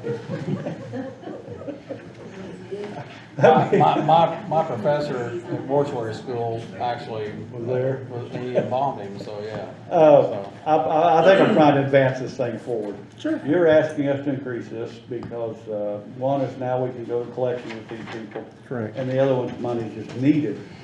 And it's gonna be more than likely paid for by insurance, which they probably don't appreciate it, but that's the part. Well, the thing is, if they can't get into, let's say somebody, a diabetic, Yeah, they normally watch their sugar, but they get sick, they pass out. We give them D50. We bring them back around because it was a sugar issue. They could be sick, they could have an infection going on or something like that that caused them to have an altered mental status. We still need to be recouped on that money because 99% of the time they don't go. People who have seizures and epilepsy, a lot of the time somebody who gets an ambulance called for them for a seizure doesn't necessarily always go to the hospital. do you have any kind of a guesstimate how much revenue can come in a year off this? Well, you figure at 200 just off the, I mean, you ought to know how many runs, basically. I don't have the SORs broke down because Yeah. with the way we had it before, we have to track it all down. But With they're our a new considerable system. amount of money. Correct. You're looking at least $25,000 just on the 125. If you're talking about people with insurance, Mhm. you can bill $5 million, but if you're contracted with that payer, you are going to be subject to usual and customary and your contracted fee, regardless of how much you bill, When you say contracted fee, this would be our contracted fee. with the insurance company. Yeah, No, it's No, it's not. The whoever you're Medicare, the running on. Medicare. in other words, you're saying the insurance company might have their own I've set worked fee. in healthcare or insurance for 25 Well, years, yes. or whatever it be, we'd take. I mean, Yeah, and that's if why they don't agree to that amount. And that's why we have the ambulance board, or the ambulance Yeah. authority board, and that we have the hardship cases. We have, last time we had 6, this time we only had 1. So if these people show that the insurance is paid, Mhm. and they're showing us what their income is, the ambulance board works with them. I don't make that decision. And you've talked to your advisory board on this. No, well, they know we're doing something different, but I'm coming here just to let you guys see what I want to try to do, because I am calling a special meeting on the 6th for us to do this. Okay. I guess I have a question about the 75 again. how many people, I mean, I guess you're saying 200 there's 200 out there in the queue right now that aren't being paid. How many have been paid? How many runs have you went that somebody did pay the 75? I'd say there's probably about 50 people. So 50 people out of 250 people paid the 75. They paid cash or did they? I don't have no idea because I don't. That goes to billing. That goes to billing. We see none of that of how that decides out. When we get a check, it comes as Medicare, Medicaid, United Health, Blue Cross, Blue Shield. They make one gigantic thing. I don't know what account it gets paid from, or what person paid what, and how that works. Well, the other part of this is that I don't want somebody, it's obvious when somebody calls 911, they think they need help. Correct. And when you get there, maybe they didn't call, maybe it's a third party called or a family member that's there and said, hey, you know, but then they get there, you ask them, hey. And Jeff's dispatch will tell us if it's a third party caller. A lot of times, if it's a third party caller, we will not charge those because that person did not initiate the call. That's where I was getting at. Well, if we don't do nothing, we don't do anything, use my language there, we're gonna get nothing. And this way we'll have revenue coming in. The only thing I would like to do, and I don't know what your timeline on here, I'd like to run some of this stuff through the advisory board. Yeah, that's what I want to do on the 6th. And just because somewhere along the line, we need to find their job better. Right. And I understand that. I just want you guys to see what I'm I trying don't know to if you need do. this tonight. No, I don't need it tonight. Well, I just okay. kind of want, because when I talked to ambulance billing the other day, they're asking what we want to do and we need to increase rates. And we've created 2 new rates down there of non-transport. And if, you know, and if insurance says there's a rate they'll pay, then that's what we'll Yeah, I mean, accept. they've I always agree with accepted. that. And you can't balance bills. Yeah, The well, I other- mean, the but other- we can, the other- whatever they'll be willing to pay, we can be willing to accept. The other part of that, and where I'm having a hard time with the 75 or increasing 75, and even though 50 people, I guarantee those 50 people are staying, you know, are good people, and they're probably elderly, and they said, I got a bill for 75, I'm paying it. Where I'm having a hard time understanding or trying to want to raise that is that technically, they call 911 for help, you get there, they decide they don't want to go. And so you bill them 75, they pay it, okay? They check me out, I feel better, or I feel comfortable now that somebody checked me and he says I'm all right, or I know you can't say they're all right, but you're not dying, so you don't need to be transported. The flip side of this is that person now, instead of signing that they're not gonna go, goes, because now they got an $800 ambulance ride, and now it's gonna hit their insurance. So in turn, they don't wanna pay the 75, so they're gonna just take a ride to the hospital. And their insurance gonna pay for it, and we've wasted, and I don't mean this in a bad way, because a lot of people do get transported, a lot of people don't get transported. If they need to be transported, they need. If the person refuses and really didn't need your service in the first place, we're gonna waste their money, we're gonna waste the ambulance's time that they could be on something else. So in turn, it's almost like I hear the calls on the radio now that I'm just flabbergasted that somebody can't get in their own car and drive to the hospital for some of the stuff. They call an ambulance to come get them. So I wouldn't mind. And I don't want, my goal is not to punish the people that need the ambulance yeah, and don't use us. My goal is to start weeding out some of these places, Houston Fire Department in Texas. There's a lot of places that they will not go on non-emergency runs, but just because of that. It's an abusive situation. And that's the one thing, that's the third side to this, is some of this stuff, people need to start taking better care of themselves. Yeah. And there's nothing that we can do about that, but And you may already be doing it, but I wouldn't mind having some kind of maybe you do it through their billing, some kind of appeal process. and there is. You do that now. So sir. if somebody says, hey, I don't think that's right, you deal with the process, okay. Yeah, So they don't just have to accept it, Right. they can. So the billing company gets, like, Medicare's a contractor for this amount, Medicaid's contracted for this amount. I've been working with Denise on veterans. They're XYZ amount of money from veterans. So all these insurances, and I'm sure she can tell you as well, they're only gonna pay X, Y, Z. Oh, yeah.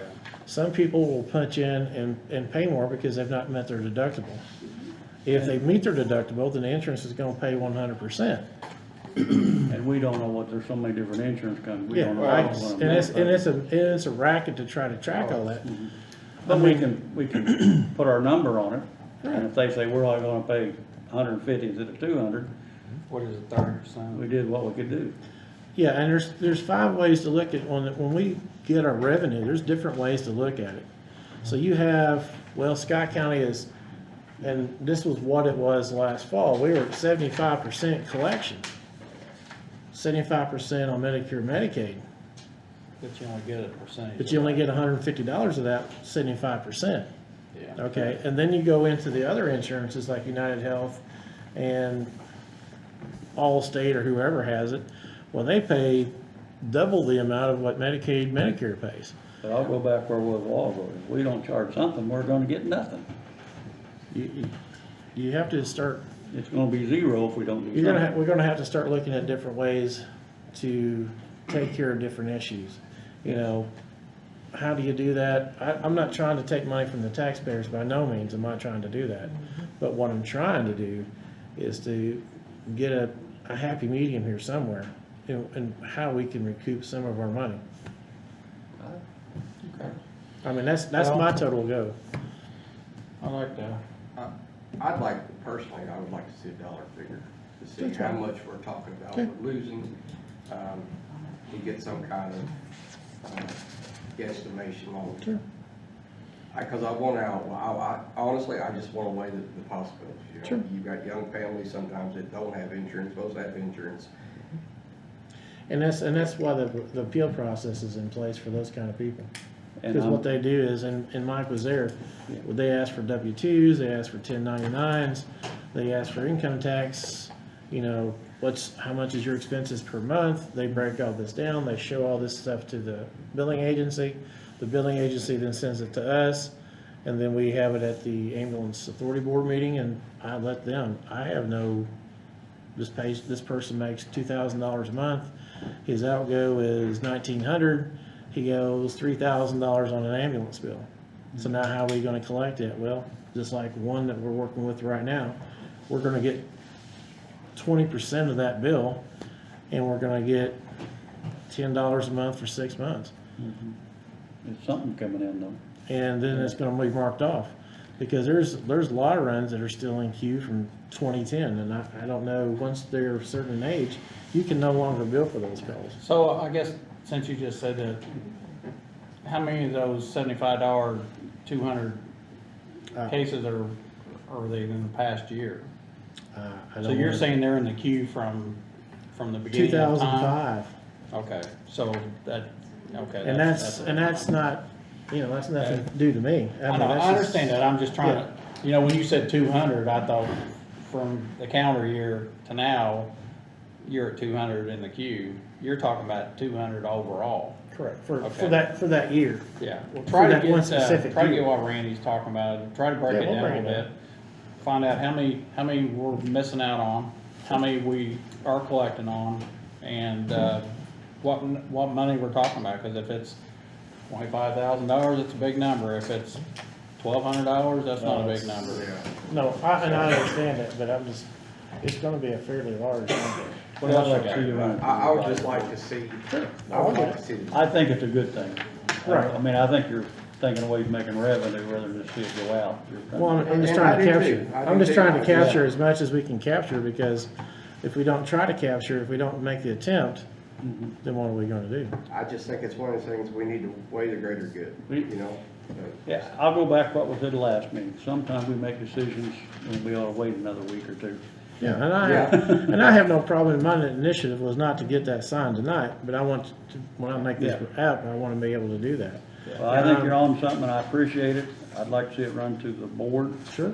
and get the numbers together, and that'll give us some time to digest stuff without making snap decisions. Safe Haven project still going. I have contacted the Safe Haven Corporation. They've given me the designs and all that kind of stuff as far as that's concerned. They don't just release that stuff on the internet because of Packers, and so that's specific. I do have the package there. We are not going to have to remove any of our cameras. We'll just have to reposition one. They're going to come out and do a site visit. I have not got that set up yet, but we are working towards that. The FOP auxiliary did give a donation. So we do have some money that's starting to come in for that project. FEMA grant, go ahead. No. One thing on that, the Knights of Columbus have pledged to fund 200 safe haven boxes, so we may want to contact them. Jean Robbins is actually working with them.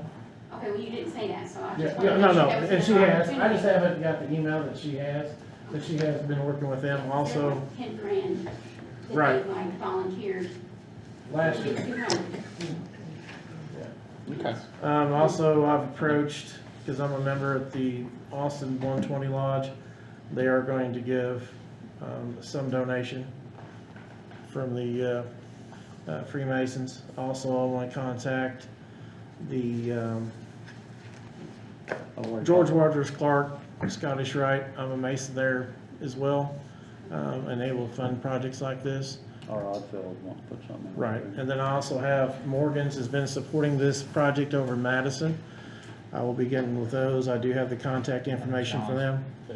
Yeah, I forget it's a specific person his up there. wife. Is it? Okay, I didn't know. Yeah. So we are working forward towards that and getting that project going. All the churches are gonna get notifications as well. FEMA grant process, Tammy and I started this last fall. We submitted for 2 ambulances and a non-transport vehicle. And our request, after the meeting with them last week, they want that turned into labor, because the labor is the better way to go with that project. So what I have to have done by next week is have the labor totals. That's for COVID, and we also applied for the overdose epidemic that we've had. So we are going to go with both routes with that. All I have to do is provide how much we had. Last year, we averaged 4.46 runs per day. Right now, we're 2.8 runs per day for overdoses. Well, you're talking a pretty good chunk of money coming back. Yes, sir. We don't know yet how much, but. Well, you got, whenever we basically sit out the here. cost of the ambulance.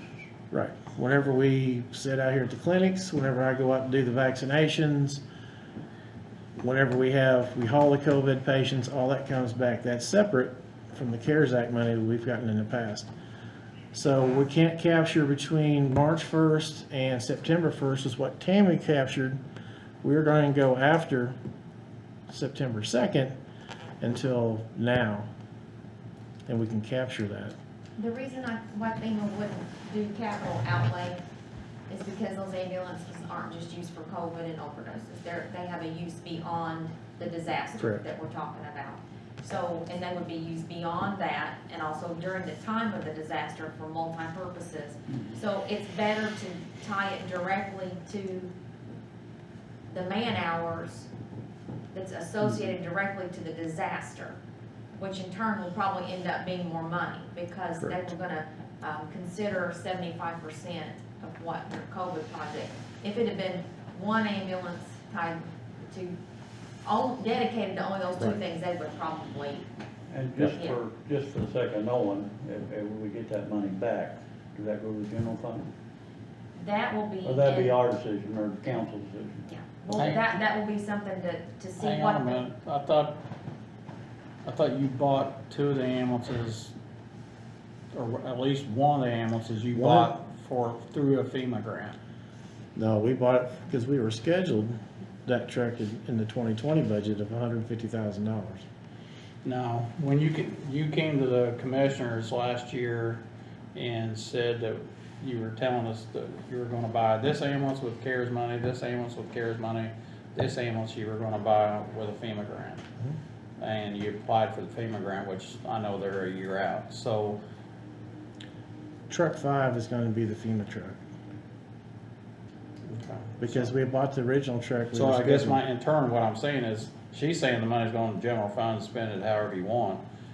Shouldn't it No, come no, and pay for the just truck? ask me that. I Well, didn't I know. I don't know, because it would be a FEMA grant fund we would have to set up. So I didn't commit that it was. 'Cause I mean, going I to know us. the truck We have to see bought. where it's supposed to go by But I the federal mean, standards. That's what I'm thinking. I think we paid for it, and this will make money coming back to us. Correct. Yeah, we weren't paid for it. Yeah, but it needs to go back in the right fund. Yeah, That's where- what, but yeah. I'll get guidance from that. Yeah. I didn't connect the general fund, no. Cause I mean, it was approved on the assumption that we were getting a grant And that's, to And- pay for it. And that's- just to clarify, you Yeah. can't spend grant money and turn around and get a grant off of grant money. yeah. That's okay? why we can't So capture you what we used in the can't- past. So that was redevelopment. Knowing you're getting this money back makes it easier to vote for things. It's just, Yes. I mean, we're talking a big chunk of money. Anyway, Yeah, Honor so guard. anyway, we're Honor hoping to guard. recoup Huh? some of the expenses. I got- Yeah. Yes. I got one last thing. Honor guard, Huh? honor guard. Go ahead. So 6 members of our staff has decided they want to do an honor guard. We are paying for our own uniforms ourselves and the staff that goes associated with that. That will be brought up at the ambulance board meeting, just letting you guys know if you hear this. We do have SOPs. The staff are buying this themselves. So there's no additional cost to the county. And I'm guessing you're talking about somebody, another member, another county agency, city, wherever. Is hurt, passes. killed, or died, FOP, same way It's with like that. the same, yeah. Yes. That's it. All right, I have one last thing. In our last meeting, we approved, your body removal fee of $350. I actually want to renege. I want to, make a motion to change that because, I was under the impression from, your comments that you had talked to some funeral homes or funeral directors and that was a agreed upon fee. I haven't, Kyle did. I contacted the ambulance billing because that's who does our billing and I want their information. We're one of only a few that does that.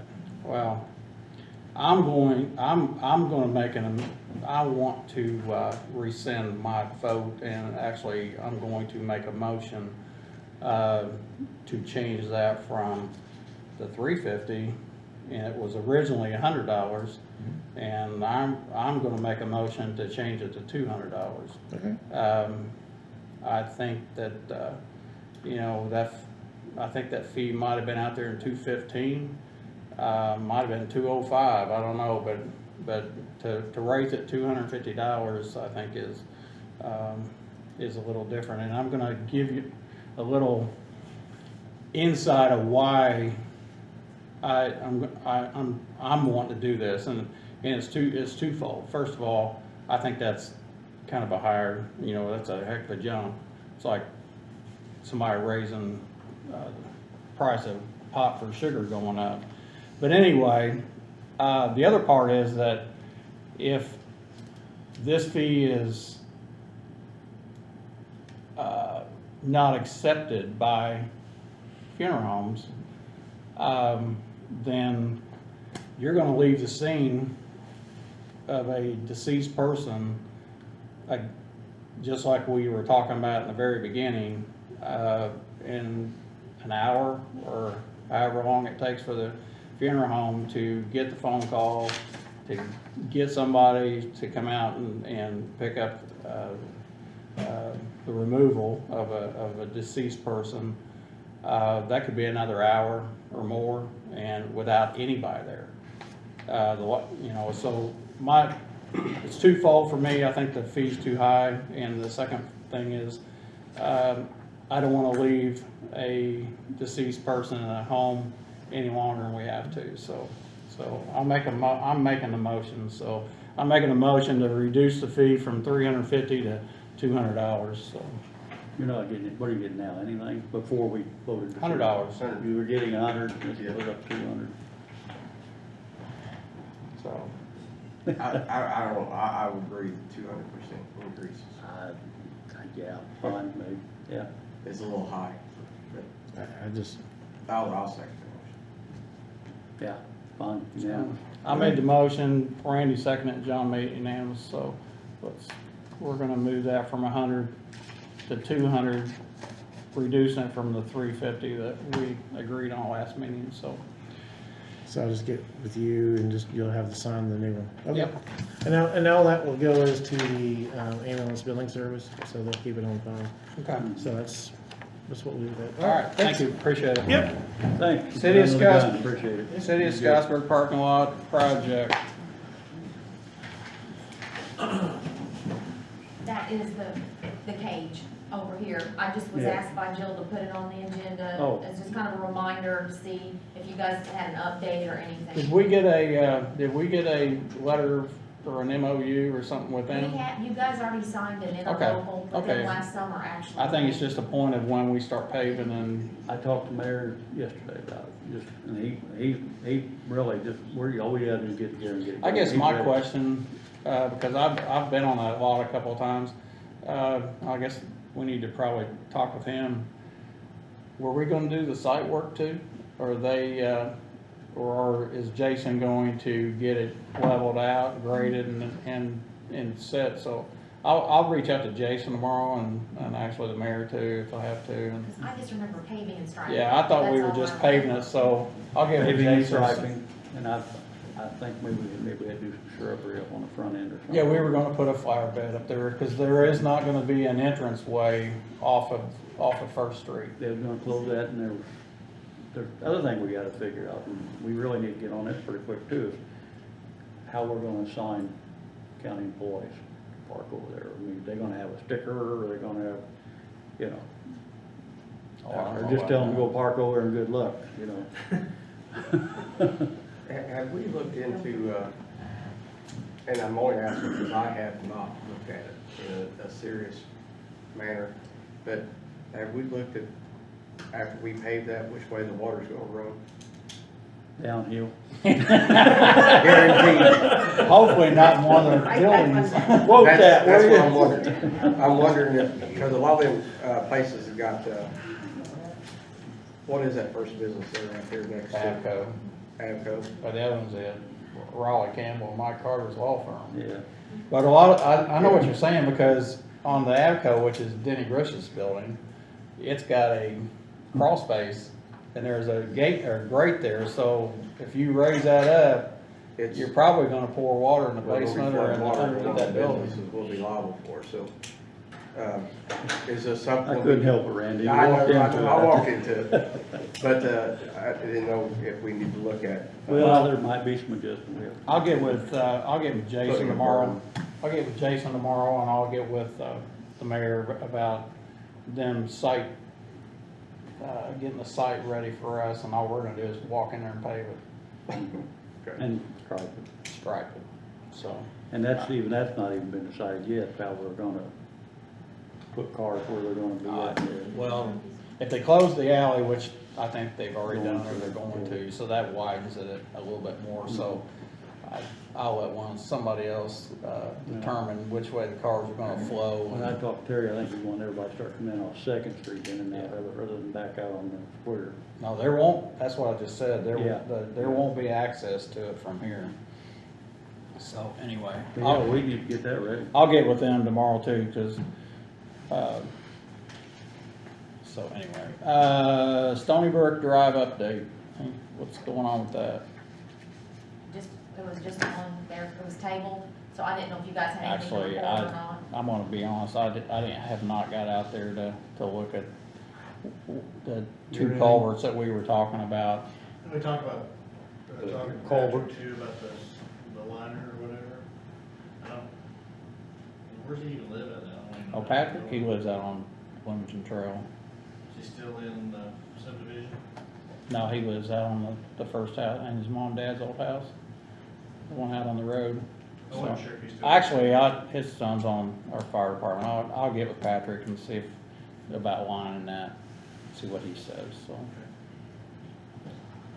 Got a lot of things to do.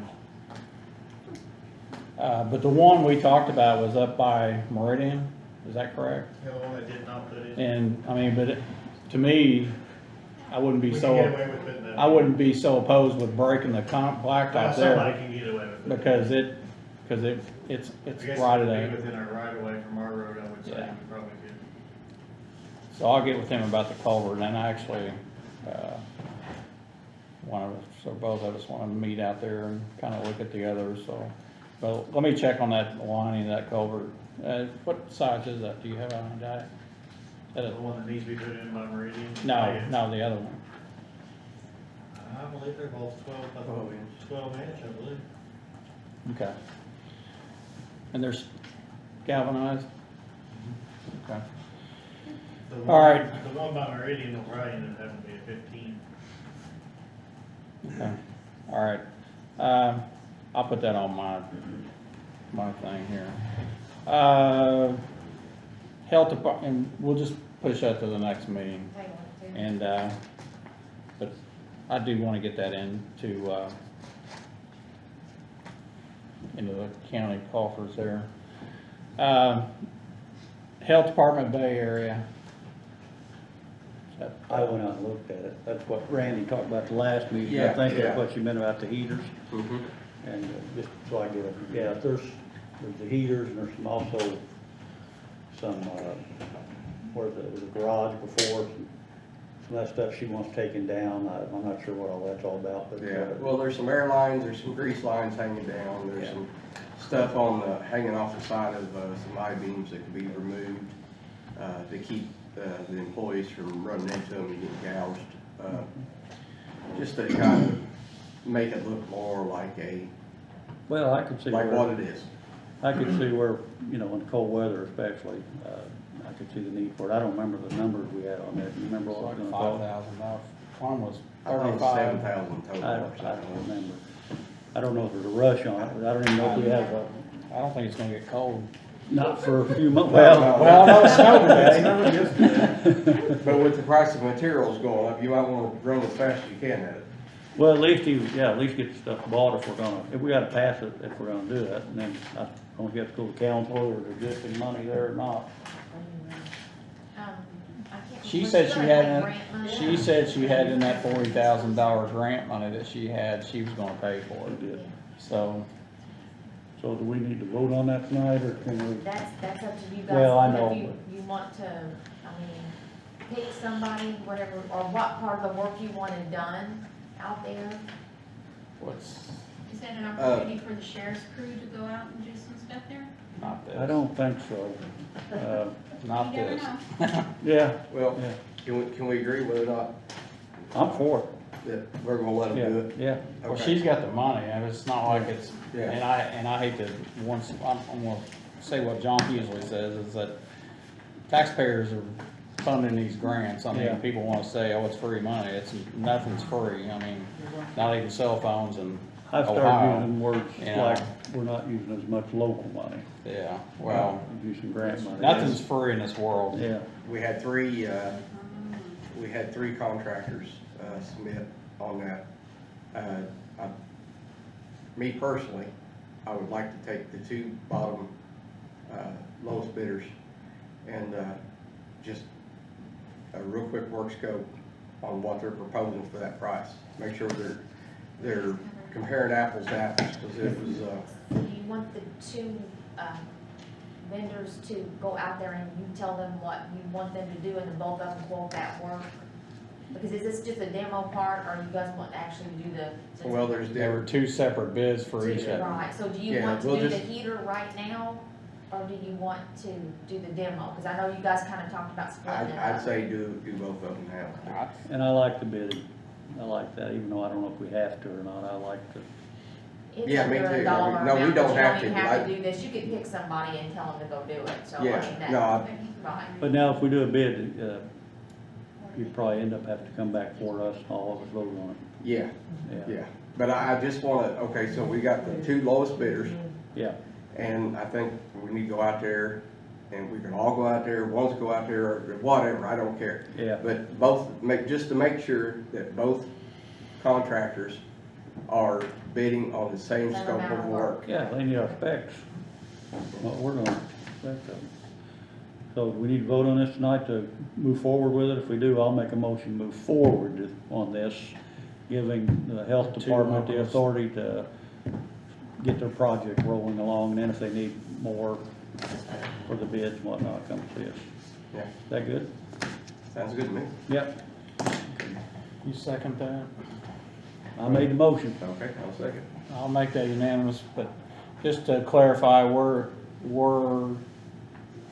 going to take the two lowest bids and have them actually clarify or specify exactly what they're doing for their money. Right. And if they wanna know what they need doing, they probably ought to talk to Michelle, cause she's gonna tell them exactly what Okay. she wants. All right. So I made that unanimous, so. Urgent pay claim for the prosecutor's grant IT equipment. You guys have got it there, I've got the originals over here, you've got copies of all the claims. What it is there's a prosecutor's, grant that Andrew has worked on equipment purchases for, so really our IT guy worked this up for us, and there's a lot of technical terms and all this stuff. I didn't know if you guys really wanted all those invoices, all those pages, but we have a CDWG, government, it's for AirPods, 1,041.36, Amazon Capital Services, he's got the list of equipment they bought for a total of $14,671.01, and Amazon Capital Services for a printer and a laptop for $4,087.89. The total of claims, if you so move to approve, is $19,800.26, and it is paid for by the prosecutor's grant. It's money they have, Yes. they've already got it. Yes, and it's grant, I do believe for technical improvements for that department. And if I'm hearing this right, AirPods. I don't know what AirPod is, I have no idea, I'm but kinda wondering what the use of that is. But look- I know what it is, you stick it in your ear and you don't have to talk. You oh, talk is that through like an it. earbud thing? But it's all computer type The equipment. white thing that hangs down Oh, other those people's things, ears. okay. And he got a grant, so it's paid for through the grant, which he has the money, and he just needs us to approve it. So I'll make the motion, to approve it.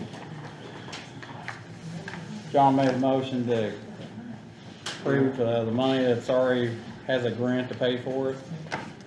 Randy, Government would pay $1,000 for AirPods. well, how many you getting though? I guess? I know. Yeah, I'll take it. I'll make that unanimous, so. I'm gonna ask him what he's doing with AirPods. So, payroll ratification for April the 9th. Everybody had an opportunity to look at I'll make the motion. payroll. John made a motion to, Second. Randy seconds, I'll make that unanimous. Sign that. Consideration of the March 17th meeting minutes. Everybody had an opportunity to look at the minutes. I'll make the motion pass. John makes the motion, Second. Randy seconds, I'll make that unanimous. I believe we have an FMLA. Just one second. I think that's the same one we've done before. No, this is a different one. Oh, That one okay. hasn't expired yet. Okay. This is military, so it's paid for. We got personnel policy for that one, but it's just approval for that leave of absence. While we're doing that, Okay. I guess you put on here the county attorney position, first meeting in May, so we're still just pushing that to the next meeting.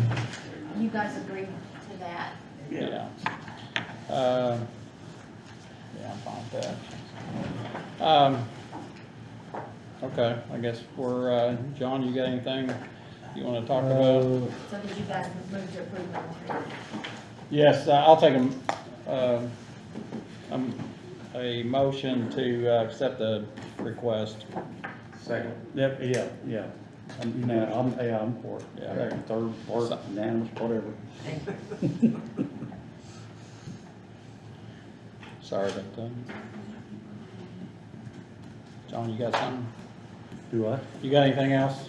No, I just, I'm gonna talk, I think I brought this up the last meeting, and, the sheriff was over wanting help for, he's gonna check with Scottsburg and Austin for them some help. He wanted to get crews out working on the roads because of the trash, and I haven't heard no more from him on that, but, I personally would still like to do some kind of a adopt a road type of thing out here. Yeah, I do too. I understand from talking to, Brian over there, they've got a lot of vests and stuff over there that's not being used, stuff, reflective vests and things. So I don't know if we need to, I don't even know how we, I know how we can do it, adopt a road, but I don't know if like each person can take care of their own area, but, I think there's a lot of people out here that's willing to go out and pick up trash if we provide them the opportunity, and maybe, you know, set some rules down for them for their own safety, so. Underneath me, underneath the automated line. So, I mean. I'm for that, I think, and, I think, I'm not disappointed, but I'm pretty, I guess I am, but after the water comes in, we always get trash collects in the low spots and everything else. But it actually disappoints me to no end that people still throw out trash, and the one thing that kills me more than anything, it's always been a pet peeve of mine, is people throwing their cigarette butts out, because those don't deteriorate, so. I think, and I don't have the exact dates, and most people don't, but I think right now, out the landfill, I think they're accepting certain things for free right now, certain days, certain hours. But I've seen, and I don't know how this works, but I'm seeing so many mattresses and things like that on the ground anymore, not just here, everywhere. And I'm kind of wondering if in the springtime, we shouldn't just have a free week or something. Oh, I think we ought to. I mean, we're picking them up anyway. I think that's a great idea to say, okay, this week, spring cleaning or whatever, you know, that we just. This is your day. We just say, hey, we're gonna waive the fees, so. And I'll get with Seared and, talk to Tim out here. And, there may be some rules and regulations on that stuff that we just allowed to do and not allowed to do, but. I know the city does it, so I'd like to kinda, not maybe at the same time, but maybe another week. And like I said, there's, on their brochure out there, they're accepting certain things right now. Yeah. But I don't know how much the public knows that. Yeah. You got anything? Yeah. I'll work on that, and we'll try to get something going pretty soon on it. I need to sit back in my chair. Yeah, you might as well. So one thing I'd like to bring up is every surrounding county, around us, other states, so on and so forth, they're all, required, you know, somebody, licensed contractors, it's registered with the county, and there's, you know, to be insured, so on and so forth. Scott County is literally the only county now that does not do that. And I think it's time we step up to say, hey, you know, we're gonna do this to protect our citizens and make sure that the contractors that are out there that's being used are following the right procedures, so on and so forth, and you know. I think Scott's doing it right now. And I think their argument over is whether they want to charge, what fees they want to charge or charge nothing and those kind of things. I think it's a good thing, but I think we need to see something on paper of what other counties are doing, other cities are doing, and somewhere they'll fit that into the needs of our county. But, and then, when we talk contractors, I mean, we're probably talking everything from, builders to plumbers to electricians to. Absolutely. And I don't think that means if somebody out of the county wants to work here, they can't. It just means they have to meet the criteria. Means they have to register. Yeah. With. Yeah. You know, So with us, and make sure, you know, that they are registered with us. I think it's a good thing to explore. Absolutely. I'd like to, I agree with you. I think it's probably overdue for the contractor thing, but I'd like to, and I can probably do this, reach out to a couple other counties that are doing it and get actually I got a meeting next week with them and see if they, what their guidelines are, or what their program is or whatever. Maybe we can piggyback off that or take some of what they got and, you know, tweak it to what is good for us. So, is that it? That's it. My God, that was This easy. just for information, Marty. But I'm not done. All right, I got a few things I just hit on real quick here, and first of all, the governor has lifted the I guess, pandemic ban, or emergency order, I guess his emergency order. So in turn, you know, everybody's pretty much open to do whatever. So what I'm talking about is the county fair. I've talked with some people, and I guess we are going to have a county fair. It's going to be, we're going to have a carnival. And I guess where I'm going with this is that it's 4-H is kind of in the limbo of what they're doing, and I've talked to them. I've talked to the health department. The health department tells me that they've approved their plan, and I guess because I'm privy to some 4-H meetings that have happened, I kind of had a conversation with Michelle about making sure that the health department's not leading someone in a direction when technically there isn't a direction. And I guess what I mean is that there was a 4-H meeting where some 4-H or some health department employees were there and stated that it was dangerous for kids to be at a 4-H fair, and they were talking, because this person asked, "Who are you?" And they said, "We're from the health department." I don't want the health department out here using their credentials at meetings telling people it's dangerous to do something when I was at a wrestling match last night in Madison, and there were 500 kids there. I've been to basketball games every Saturday from 8 o'clock in the morning till 1 o'clock, and there's kids playing out there, so there is no vaccine for kids, and that was the other thing that was brought up, that the kids can't be vaccinated. And so I just want our health department to, follow the guidelines. The guidelines are what they are. I mean, but they don't need to interpret, people don't need to be interpreting what our people are saying or their personal preference or whatever, so. When I talked to her a while back, I don't know, something changed apparently, because a couple of months ago, she thought everything was okay out there with the 4-H. Oh, I know that. Something changed. I mean, What- let me say this, if there's kids there, there'll be adults there. So Well, because I've called other counties are having 4-H fairs. The livestock's gonna be there all week, just like,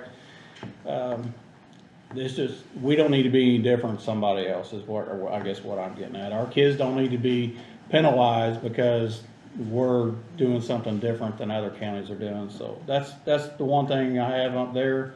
One other thing I have is that I'm working on, and I'm just throwing it out here, I'm working on a project to possibly eliminate our landfill. And that is something I'm crunching numbers with, and where I'm going with this is that I'm working with the mayor of Scottsburg. The city of Austin already has them processing their stuff. I know Tim came back last year and said that 2 of the pumps probably need to be replaced. He threw out a number of $170,000 for the pumps, and that's not installation fee, so it's gonna be probably $250,000 to have that done. Since then, I've been pushing numbers and talked with Jason Applegate and the mayor of Scottsburg, and he actually opened an invoice and slid across and said, "Here's what we're paying for the whole thing, what do you call it? The dumpster and the press and everything else. The hopper. It was $40,000. And so 40,000, 170 is a whole big different number. So I'm talking with them. They've actually went to their council, came up with a number, but I don't want to present that tonight. I'm going to present it in the near future. Everything will run typically just like it does now. I mean, I asked them about Saturday, being open on Saturdays. They said they don't have a problem. They're gonna start doing that. So anyway, I got thinking about the landfill and I go to the landfill. I mean, I know other people do too, but the landfill is on one end of the county. And people come through Scottsburg probably more than they would go to the end of one end of the county, especially if you live, especially if you're in Austin, you're driving from Austin to the landfill. I mean, so it's something I'm gonna present, so just be, I don't wanna blindside anybody about what I'm gonna bring up, so. One other thing is the mower. And I think we all three were informed of the cemetery mower. Pumps maybe were out of it, and I think they were gonna put a seal kit in both of them, and I haven't heard, did it work? I haven't heard them worry about it. So- I know the numbers they gave us looked a lot better than the Oh, original yeah. numbers. So anyway, it was gonna be $2,000 plus to replace the two pumps, which I kinda, well, I didn't cringe at, I about fell out of my chair, but I mean, I didn't understand how both pumps went out at the same time, which Randy said it can happen because if it's a cemetery mower, you're doing a lot of cutting, turning, and a lot of stuff, so it's probably getting more wear and tear than a lot of other mowers, so, I think that's it. On that same order for what's worth, they are mowing at a Pigeon Roost now. And it's a chore. They're finding out how difficult it is. The worst one they've got, the hardest one, not the worst one. And, they told me that, Richard Newman, them, of course, they're having trouble, they claim, keeping up with all of them. There's 44, I think they mow altogether. Some of them are good sizes, some of them very small ones. And they asked us to consider getting them not a bigger mower, a bigger trailer so they could take both mowers out with them. Because they said they can start knocking that stuff out quicker if they have both mowers there on some of them big ones. And I told them we'd consider that. Now, they're driving that old How van. big they need, a 14 foot? Well, big enough to hold both mowers. I don't really know. You guys How might big is know. your trailer? 20 foot. Alright, they don't need that big. I don't know what they need, but big 16 enough, foot's on, yeah, big enough to get both them mowers on. 60, yeah. I can actually haul 3. And they keep them down at the highway garage. It's not- But I wanna me bring something up real quick. Let me go off real quick. Is that the sheriff's got that, John Deere laying down there? Is that No, that's- stolen or something? I don't know about, is it in that cage? Yeah, just on, Now, yeah. that might be, I'm just wondering that if might that's, be, That belongs to the sheriff's department. yeah. it belongs to them? But see, the kicker We just here, went and got it. They gotta Okay. keep it for a year or 18 months, whichever, something different at the military.